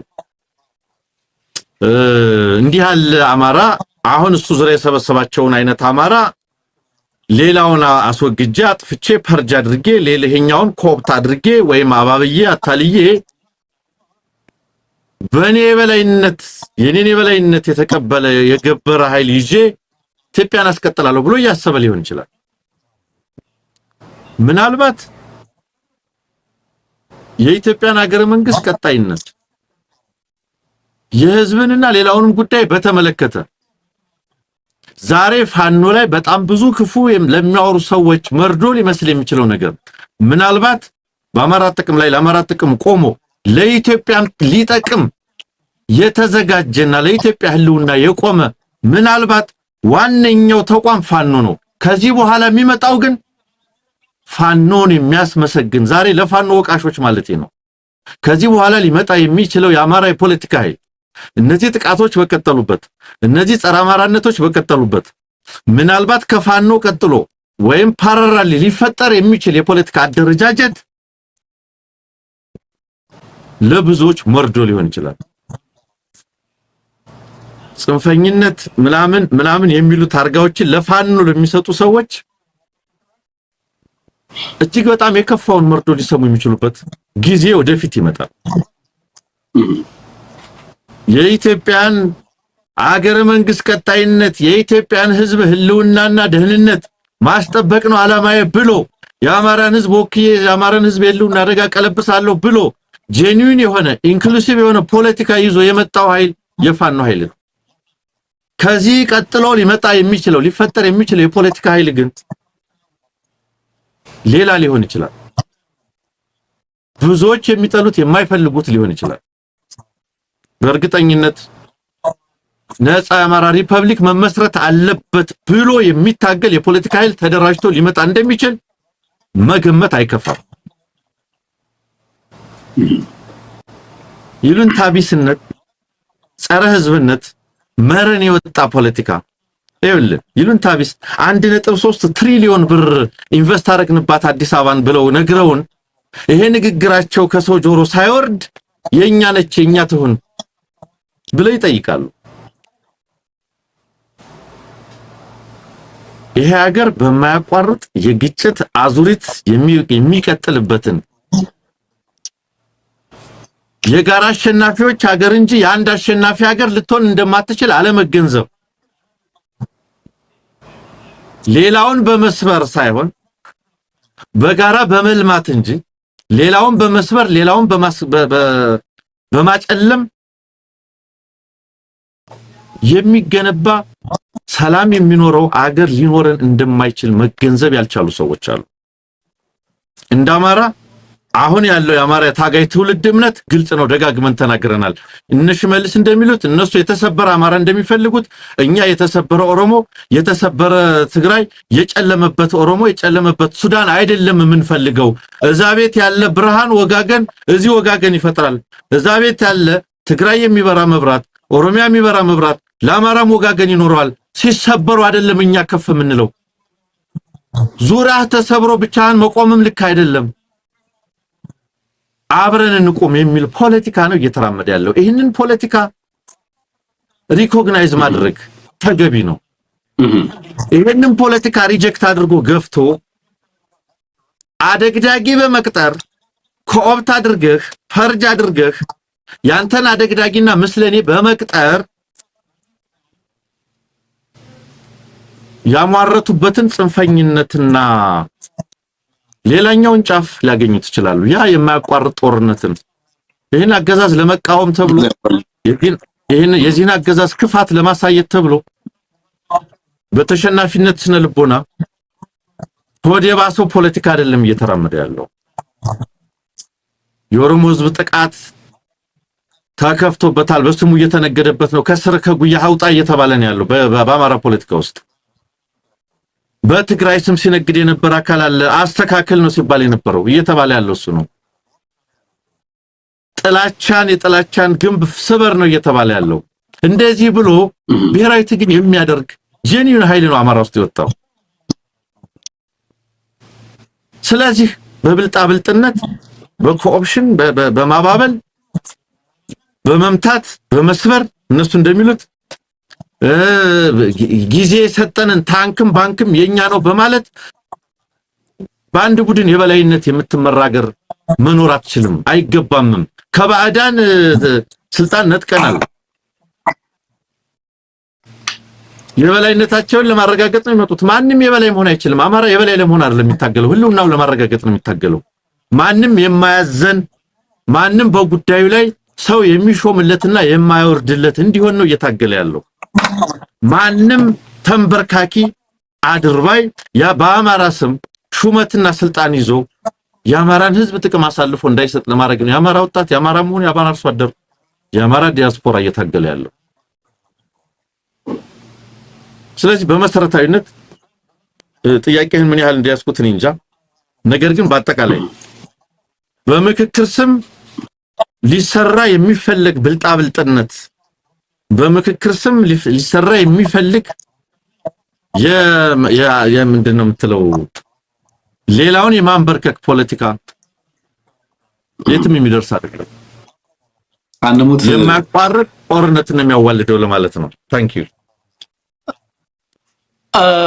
ኦሬዲ ማያቋርጥ ጦርነት ውስጥ ነው ያለው ሀገሩ። ግን የከፋ የሚያደርገው ምንድነው የትኛውም አውትካም ብልጽግናን ጦርነት ውስጥ የሚከተው መሆኑ ነው። አንሙት ፓንዶራ ቦክሱን ነው የከፈተው ማለት እንግዲህ የታሰረውን ሰይጣን ነው ፈቶ የሚለቀው።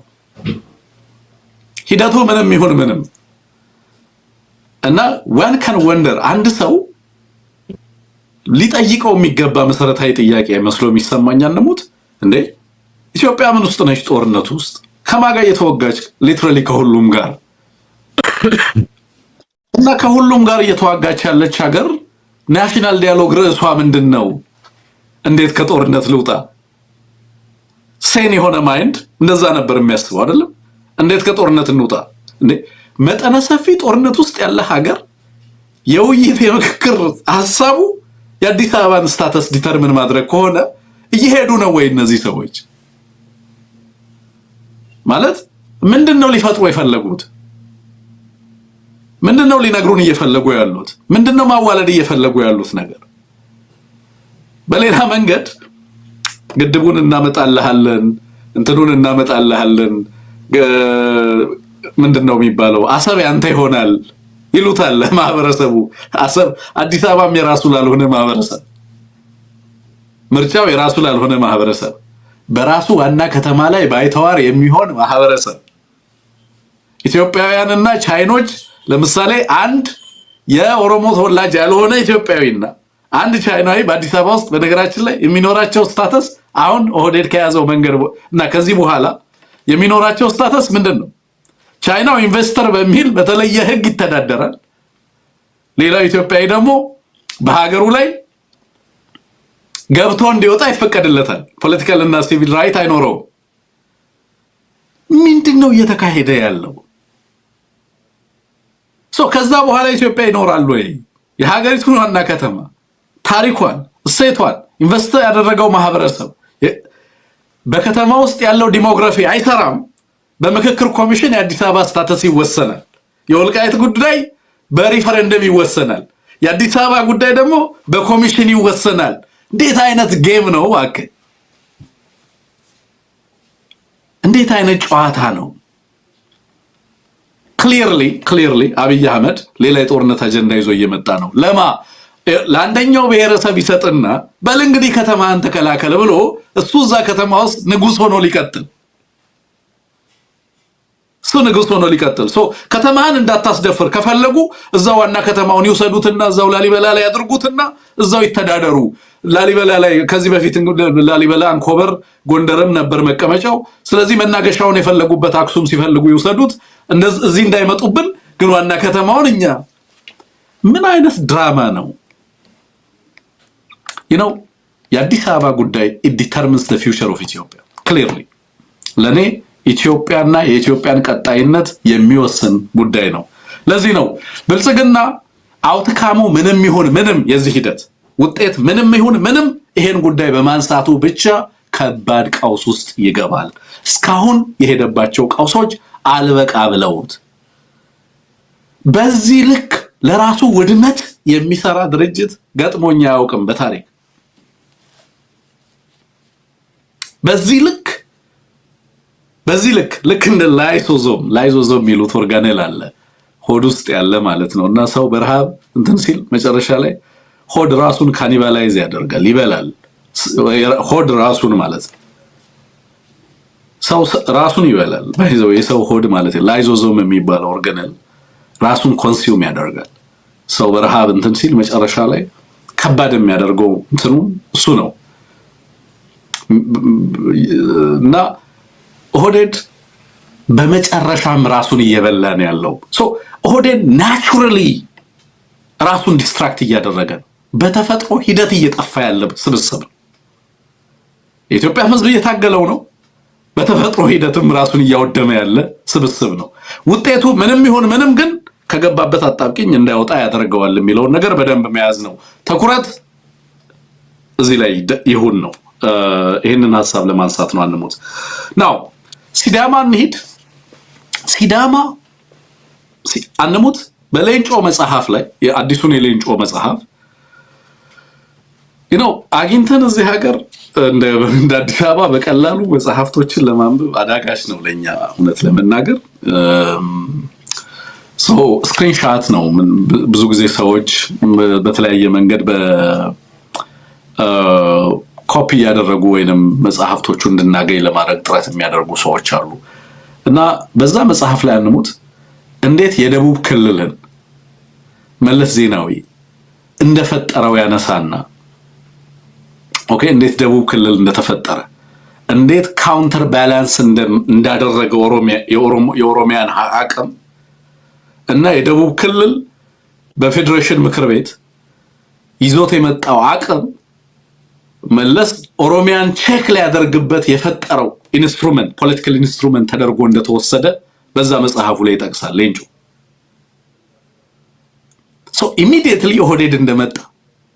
ኢሚዲየትሊ ኦህዴድ እንደመጣ ደቡብ ክልልን የበተነው በፍጥነት ደቡብ ክልልን ዲስኦርጋናይዝ በማድረግ ዲስኦውን አደረገው፣ በተነው፣ ባለቤት አልባ አደረገው። nobody owns the south now። አሁን ሳውዙ የፖለቲካ ኃይል አይደለም፣ ካልቸራል ግሩፕ ነው ለኔ። ደቡብ ክልል በርካታ ቋንቋዎች የሚነገሩበት ማህበረሰባችን የሚኖርበት አካባቢ ነው እንጂ የፖለቲካ ማህበረሰብ አይደለም አሁን ባለው ሁኔታ። ለምን? ኦህዴድ ታርጌትድ የሆነ ጥቃት ፈጽሞበታል፣ በትኖታል። ከዛ በኋላ ማንን አገኘው? በዚህ መበተን ሂደት ውስጥ ሲዳማ ጄኒውን ጥያቄ ነበረው ክልል የመሆን ጥያቄ፣ ራስን በራስ የማስተዳደር ጥያቄ።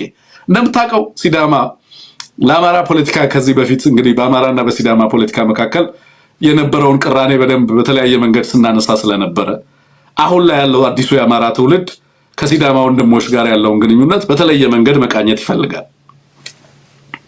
ለዚህም ነው ይሄንን ጉዳይ የምናነሳው። እንከታተላለን ምን እየሆነ እንዳለ ሲዳማ ላይ በምን አይነት ፈተና ውስጥ እንዳለ። በጣም ጠንካራ ታታሪ ህብረተሰብ ነው አንሙት። አምራች የሚባል ማህበረሰብ የነበረ ነው። አብይ አህመድ ስልጣን ላይ ከመጣ በኋላ ሲዳማ ያለበት ማህበራዊ ኢኮኖሚያዊና ፖለቲካዊ ቀውስ ግን ሊነገር የማይችል ነው። የበሬዎቹን ታሪክ ታስታውሳለህ? የሶስቱ በሬዎች ታሪክ። ሲዳማ ያ ብቻውን የቆመ በሬ እንዲሆን አድርጎታል አብይ አህመድ። ዛሬ በተናጠል አገኘሁት የሚለው ሀብቱን ንብረቱን እየተቀራመተው ያለምንም ጩኸት ሲዳማን ማንም እንዳይደርስለት አድርጎ ሰክሰስፉሊ በሚባል ደረጃ ሲዳማን አንጋሎታል። በተለያየ አካባቢ ላይ ይኖር የነበረው የሲዳማ ማህበረሰብ በርካቶች እየተፈናቀሉ እንዳሉ እየተመለከትኩ ነው ያለሁት።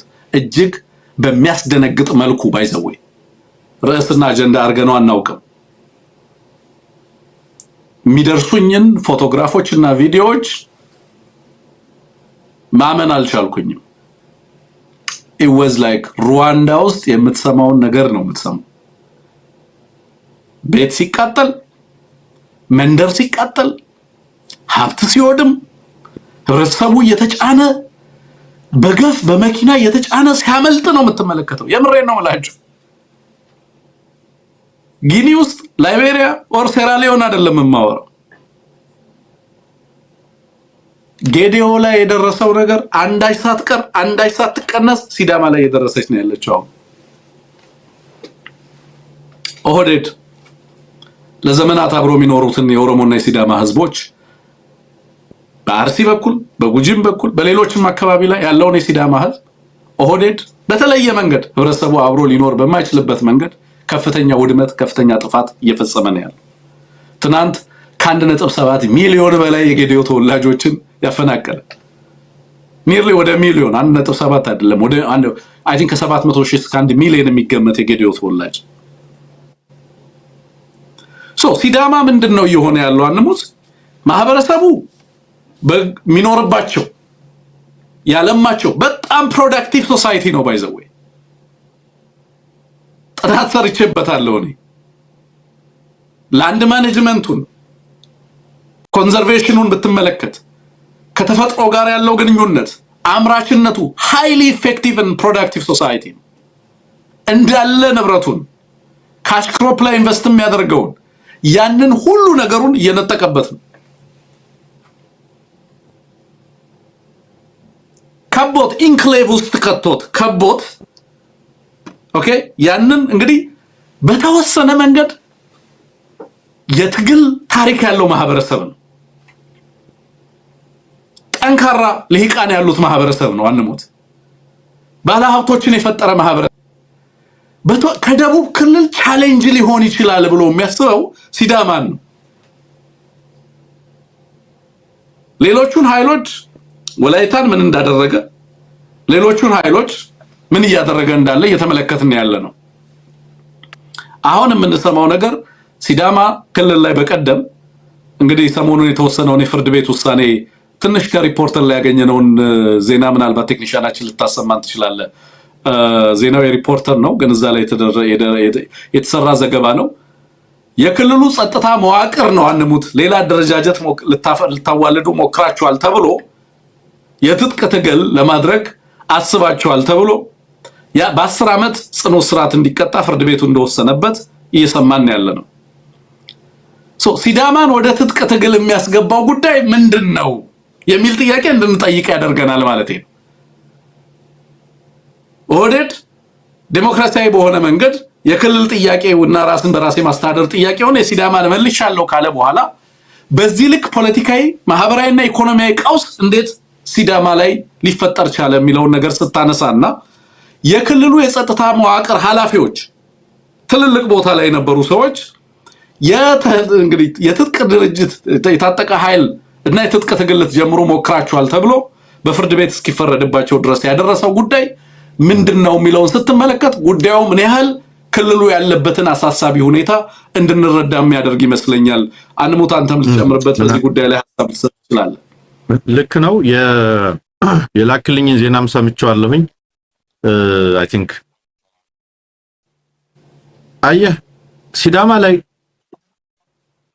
ቅራኔዎች ረጅም ጊዜ እንግዲህ የሲዳማ አርነት ንቅናቄ የሚባል ገና በፊት በደርግ ጊዜ ጀምሮ ሲአን የሚባል ንቅናቄ እንደነበረ እናውቃለን። ከዛ በኋላ ክልል መሆን አለብን የሚል ትግልም ሲደረግ እናውቃለን። የሚያንጎላች ማህበረሰብ እንዳልሆነ መረዳት ትችላለህ። ዝም ብሎ በደልን ተሸክሞ የሚቀመጥ ፓሲቭ ማህበረሰብ አይደለም። በደርግ ጊዜ የሲዳማ አርነት ንቅናቄን ፈጥሮ ሲታገል ነበር። ኋላ ላይ የክልልነት ጥያቄ ይዞ መጣ።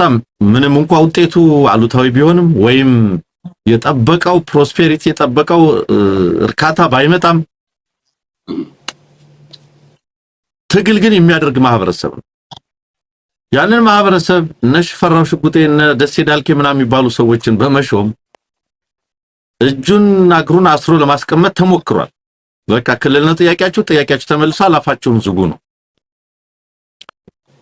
አሁን አጎራባች ወረዳዎች ላይ ስጠቅሰው እንደነበረው እኔ እኮ ይኸውልህ ችግርን የመፍታት ሳይሆን ባለፈው አንድ ጽሑፍ አንብበናል አይደል? ኢንሴኩሪቲ የደህንነት የሰላም እጦት ያገዛዝ ዘይቤ ተደርጓል። በዚህ አገዛዝ ነው። ኢንሴኩሪቲ የገቨርነንስ ፌይለር አይደለም። አሁን በዚህ ሀገር ኢንሴኩሪቲ ዌይ ኦፍ ገቨርነንስ ነው ብለን አንስተናል። አሁን ባለፈው ሁለቱ ክልሎች አዋሳኝ አካባቢዎች ላይ መንደሮች ተቃጥለዋል፣ ግጭቶች ነበሩ፣ ሰዎች ሞተዋል፣ ብዙ ነገር ተብሏል። የኦፒኒየን ሊደርስ እንደዚህ የተገደሉ ነበሩ። ለዚያ ዘላቂ መፍትሄ ሰላም ለመፍጠር አይደለም የተሰራው። የማያቋርጥ ፍላጎት ስለሆነ ያለው የታጠቀ ቡድን ስለሚላክ የታጠቀ ቡድን በደብዳቤም ስለሚላክ አሁን ባለፈው ሳምንት ጀምሮ ተመሳሳይ ከምስራቅ ጉጂ ዞን እና የምስራቅ ሲዳማ ዞን አካባቢዎች ላይ ከፍተኛ ግጭት ተነስቷል። በዚህ ቢያንስ ከ10 ሰው በላይ ተገድሏል፣ በርካቶች ቆስለዋል፣ በሺዎች ተፈናቅለዋል። ይሄው አዲስ ስታንዳርድም ይዞት የወጣውን ያነበብኩት ነው። ትምህርት ቤት ተቃጥሏል፣ ሰብል ወድሟል።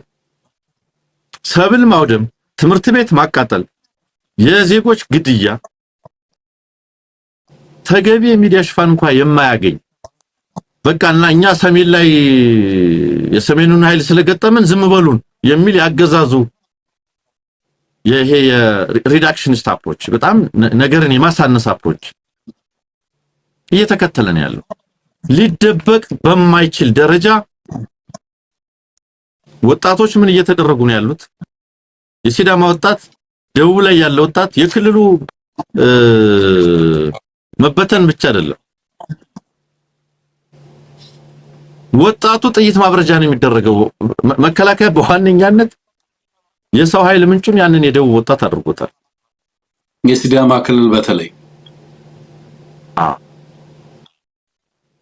የኢንዱስትሪ ፋብሪካዎችን በማቋቋም የሥራ ዕድል ፈጥሮ ወጣቱን ወደ ራሱ ህይወት ውስጥ እንዲገባ የማድረግ የአንድ ሰሞን አጀንዳዎች ተዘለው ተትተው አሁን ለጦርነት የሚሰለፍ ወጣት ምንጭ ተደርጓል። ጋሞዎች በተመሳሳይ አርባ ምንጭና አካባቢ ላይ ምን እያሉ እንደሆነ የምታውቀው ነው። ጉራጌ በተመሳሳይ አዋሳኝ ወረዳዎችና ቀበሌዎች ላይ ምን እያለ እንደሆነ የምታውቀው ነው። ደኢህዴን የሚባለውን ያንን የቀድሞ ስብስብ ግን በነገር ላይ ይሄንን የብርሃኑ አዴሎ መስሪያ ቤት ኢትዮጵያ ሰብአዊ መብቶች ኮሚሽን ሪፖርት አያወጣም። ለምን? ሙሉ ደኢህዴን ለብልጽግና ለኦህዴድ ገብሯል። ስልጣን፣ ቤት፣ መኪና አላችሁ ዝም በሉ። ይሄንን ለዘመናት ኢትዮጵያን የያዘ የሰሜን ኃይል እየታገልን ነው ዝም በል ተብሏል። መሬት ላይ ይሆን ያለው ግን ይሄ ነው የምናወራው ነው። ትምህርት ቤት የሚቃጠልበት፣ የሰብል የሚቃጠልበት፣ ንጹሃን የሚጨፈጨፉበት፣ በሺዎች የሚቆጠር ህዝብ የሚፈናቀልበት ሆኗል። ወደ ትግል የሚያስገባው ምንድነው? እናንተ ገሌ የምትባል ከንቲባ ገሌ የምትባል እንትን የነበርክ እነ ቶክቻውም እኮ አንድ ሰሞን ሲያነሱት የነበረውን የክልሉን እኮ ሁኔታ እናስታውሳለን። አንድ ሰሞን ትልቅ አጀንዳ ነው የነበረው። እኔ እንደዚህ የማያንጎላጅ ለመብቱ የሚታገል ህዝብ መሆኑ ትልቅ ነገር ነው። ይሄንን ግን በማፈን በስናይፐር ማስቆም አይቻልም። የትጥቅ ትግል ታስቡ ነበር። አሁን እኮ ምን አድርጋችኋል? አደራጅታችኋል ወይ? ወጣቶች መልመለዋል ወይ? አሰልጥነዋል ወይ? አሰማርተዋል ወይ? ምናምን አድርገዋል ወይ? እሱን አናቅም፣ ዝርዝር የፍርድ ቤት ጉዳይ ስለሆነ። ነገር ግን እዚህ ውስጥ የከተታቸው ምንድነው? ከሆነ መገፋት አለ ማለት ነው። ከተማችንን አጣን። አንድ ሰው የጻፈው ጽሁፍ ነበር አንድ ወቅት ላይ ሳነብ፣ እኛ ክልል ስንሆን በደስታ አይደለም፣ ቁጥሮቹን እርግጠኛ አይደለሁም፣ ይሄን ያክል ከብት አርደን ፍሪዳ ጥለን ደስታችንን ገልጠን ነበረ። አሁን ግን ሰው ጠፋ። ክልላችን ላይ ሐዋሳ ላይ ሰው ጠፋ። ያ የናፈቅነው ፍሪዳ ጥለን የተደሰትንበት ክልልነት ጥያቄ ውጤቱ ተቃራኒ ሆነ። ለካ ሰው ነበረ ከተማ ማለት። ኮንፈረንስ የሚካሄድበት፣ ስብሰባ የሚካሄድበት፣ ቱሪስት የሚሄድበት ምናምን የሚካሄድበት የነበረ የክልል መቀመጫም ስለነበረ ከዚያ የሚመነጭ የኢኮኖሚ አቅም የደቡብ ወጣት በአመዛኝ ከሁሉም ዞኖችና ወረዳዎች የተሰባሰበ ያቅሙን ያክል አገልግሎት የሚያገኝበት ሐዋሳ ኢንዱስትሪ ፓርክ፣ ይርጋለም ኢንዱስትሪ ፓርክ እየገባም የተወሰነ ስራ ያገኝ የነበረበት ነው። ሐዋሳ ውስጥ የነበሩ የውጭ ኩባንያዎች ትላልቆቹ ኩባንያዎች ሳይቀሩ ፋብሪካቸውን እየነቀሉ ኬንያና ሌላ ሀገር የሄዱበት በዚያውም ወጣቶች ስራቸውን የተነጠቁበት ሁኔታ ተፈጥሯል። ስለሆነም ወጣቶቹ ደግሞ በመሃል ሀገር መጥተው ስራ እንዳይሰሩ አዲስ አበባ ላይ አዳነች ምስተራ ይታወቃል። አዲስ አበባ ውስጥ የሞተር አገልግሎት ይሰሩ የነበሩ የደቡብ ወጣቶችን በሙሉ በአንድ ሌሊት ነው ታከለ ኡማ ነቅሎ ያባረራቸው። ወንጀል እየሰራችሁ ነው ብሎ እስቲ ቆይ ህጋዊ ላድርጋችሁ የተመዘገባችሁ ሁኑ ምናምን አይደለም፣ አቆሙ ነው የተባለው። ስለዚህ የወጣት ለምንድን ነው የተፈለገው? ለጦርነት ነው የተፈለገው። እየተመለመለ አማራ ተልኮ ዛይ ማረካል ይገደላል። ትግራይ የሰሜኑ ጦርነት ወቅት ላይ ተማገደ። አሁንም ያገዛዝ በገባባቸው ጦርነቶች በሙሉ ይማገዳል። ያገዛዝ እያለማቸው ላሉ ጦርነቶች ሁሉ የማያቋርጥ የወጣት ምንጭ ሆኖ እየተወሰደ ነው። ወደ ትግል ቢገባ እምቢ ቢል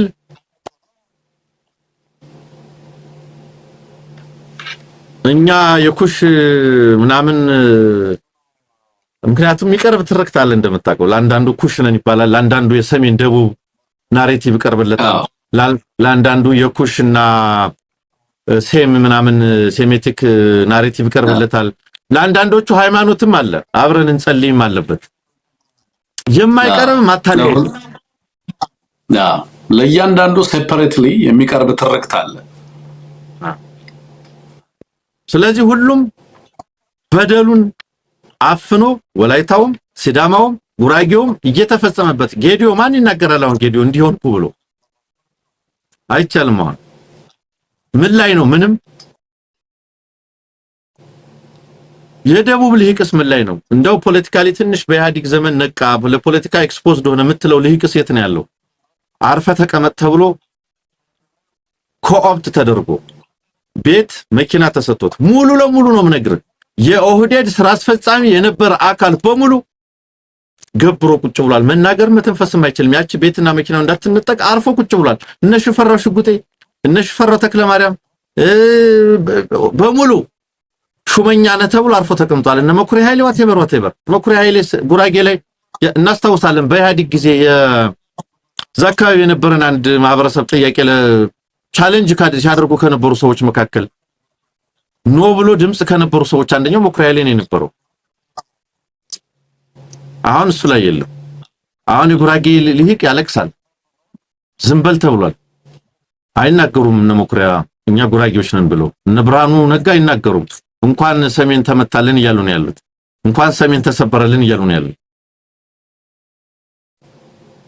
ስለዚህ ይሄ ቅራኔ ይኸውልህ ህብረተሰቡ ግን መከራ ውስጥ ነው ያለው። ህዝቡ መተንፈሻ ነው ያጣው። ወጣታችን ይኸውልህ የደቡብ ፋኖ ተብሎ ሲደራጅ እኮ አንድ ሰሞን እንዴት ተረባርበው ኮኦፕት አድርገው ለመበተን እንደተሰራ እኮ ልነግርህ አልችልም። ወጣታችን አለቀ ነው ያሉት። ወጣታችን ያገዛዙ መሳሪያ ሆነ፣ ጥይት ማብረጃ ሆነ፣ ስራውን ተነጠቀ። ከአዲስ አበባ እኮ ታስታውሳለህ መምህር ደምሰውን ኢንተርቪው ስናደርግ ሽሮ ሜዳ የነበረ የሽመና ስራ ላይ የነበረ የጋሙ ያ ሁሉ ኃይል እኮ አዲስ አበባና ዙሪያው ላይ ከ30 ሺህ ማያንስ ተፈናቅሎ ወጥቷል እኮ ነው ያለው። መናገር አይችሉም። መርካቶ ላይ ምን እየሆነ ነው? ሚዲያው መናገር በማይችልበት ደረጃ ቁጭ ብሏል። ለሚዲያ ወጥቶ መናገርም ጥፋትን የሚጨምር ነገር ሆኖባቸው ዝም ብለው ነው ያሉት። ከተነገረው ይልቅ ያልተነገረው በደል የትየለሌ ነው። ኢትዮጵያ ውስጥ በዚህ አገዛዝ ያልተነገረ እንጂ ያልተፈጸመ ጥፋት የለም፣ ያልተፈጸመ ወንጀል የለም። ግን ማን በምን አይነት አግባብ ያቀርበው የሚለው ነው ተዳፍኖ ህዝብ እንዳያውቅ የተደረገው ልልህ ነው ወንድም ማለት ነው። ያ ሰሞኑን እንግዲህ የሰማናቸው በተለይ የሲዳማ ክልል አመራር የነበሩ የቀድሞ አመራሮች የጸጥታ ዘርፍ ኃላፊዎች ተፈርዶባቸዋል። እስከ 10 ዓመት ድረስ የሚደርስ ፍርድ ነው። የኦህዴድ ፍርድ ነው። የኦህዴድ እንግዲህ ዳኛው ኦህዴድ ነው፣ በዳዩም ኦህዴድ ነው፣ ፈራጁም ኦህዴድ ነው። ይሄ የሚያሳየን በቀጣይ እንግዲህ በርካታ ክልሎች የጊዜ ጉዳይ ካልሆነ አሁን ሲዳማ ውስጥ ያለውን ቀውስ ካልፈታ ግለሰቦቹ ቀውሱን በተለየ መንገድ ለመፍታት ጥረት ያደረጉትን በማሰር የህዝቡን ቅሬታና የህዝቡን ስቃይ ማስቆም ይቻል አይደለም። በቅርብ ቀን እንደዚሁ በርካታ ደቡብ ክልል የተደራጀ ንቅናቄ የሚያደርጉ በርካታ ኃይሎች አይ ቲንክ ወደ ሚዲያም የሚመጡ ይመስለኛል። እንደዚህ አይነት እንቅስቃሴዎች እንዳሉ መረጃዎች እየሰማው ነበር የነበረው። ለማንኛውም በሲዳማ ላይ ያለው ሁኔታ በጌዲዮ በሌሎች የደቡብ ክልል አካባቢዎች በስፋት ያለ መከራ፣ ወጥቶ መግባት የማይቻልበት፣ ነግዶ መብላት የማይቻልበት፣ መንቀሳቀስ ምርትን ወደ ገበያ መላክ የማይቻልበት ከፍተኛ ጫና ውስጥ እንዳሉ መገንዘብ ያስፈልጋል። ህወሓትን በተመለከተ ቀጀላ መርዳሳ የሰጠው አንድ ቃለ መጠይቅ አለ። ከሰዓት አንፃር ላቀርበው አልቻልኩኝም። ሰዓት ነበረን። እሱንና የመሳድ ጳውሎስ በነገራችን ላይ እነ ብልጽግና ጸረ ኢትዮጵያ ኃይሎች በካይሮ ተሰባስበዋል የሚል ክስ አቅርቦ በጣም ከፍተኛ ክስ በተለያየ መንገድ መሳድ ጳውሎስ አጣጥለውታል። እኛ ከፈለግነው አካል ጋር እንሰራለን። የምንሰራው ደግሞ አንድን ቡድን በሌላ ቡድን ላይ ለማስነሳት ሳይሆን የሀገራችንና የህዝባችንን ጥቅም እና ከራሳችን ፍላጎት አንፃር ሁሉንም ነገር እየመዘንን ነው። የእናንተ ጠላት ነሰሰርሊ የኛ ጠላት ማለት አይደለም። እናንተ ጠላት ብላችሁ የምትፈርጁት ኃይል ጋር እኛ መገናኘት አንችልም ማለት አይደለም በሚል ምላሽ ሰጥተዋቸዋል። በቀጥታ ምላሹን አብይ አህመድን ታርጌት ያደረገ ምላሽ እንደሆነ የተመለከትንበት ነው። አንሙት በትርጉሙ ሰፋ ያለ ነው። ምናልባት ሌላ ጊዜ ልናቀርበው እንችላለን። አሁን ካለን ሰዓት አንፃር ከዚህ በላይ ልንሄድበት አንችልም። ለነበረን ቆይታ ከልብ ነው ማመሰግንህ አንሙት። አንተንም አድማጭ ተመልካቾችን ሃንክ ቲላ HGNSSD ቻሌንጅም ነበረ። ቻሌንጁን ተከትሎ እንደዚሁ ስቲከር ገዝታችሁናል። ሌሎችም አይ ቲንክ የጻፍክልኝን ነው ፈረደን እያየው ነው። በጣም እናመሰግናለን ሁላችሁንም። ኤማ በጣም እናመሰግናለን። ስቲከር ገዝታችሁ ስላበረታቻችሁ ይሄን ፕሮግራም እናንተ ናችሁ ስፖንሰር ኦን ያደረጋችሁት ማለት ፈልጋለሁ። ለሁሉም ለሰጣችሁን ጊዜ ለሰጣችሁን ድጋፍ ሁሉ ከልብ አመሰግናለሁ። ምሽታችሁ ያማረ ይሁን። ለነበረን ቆይታ ሁሉ ከልብ እናመሰግናለን።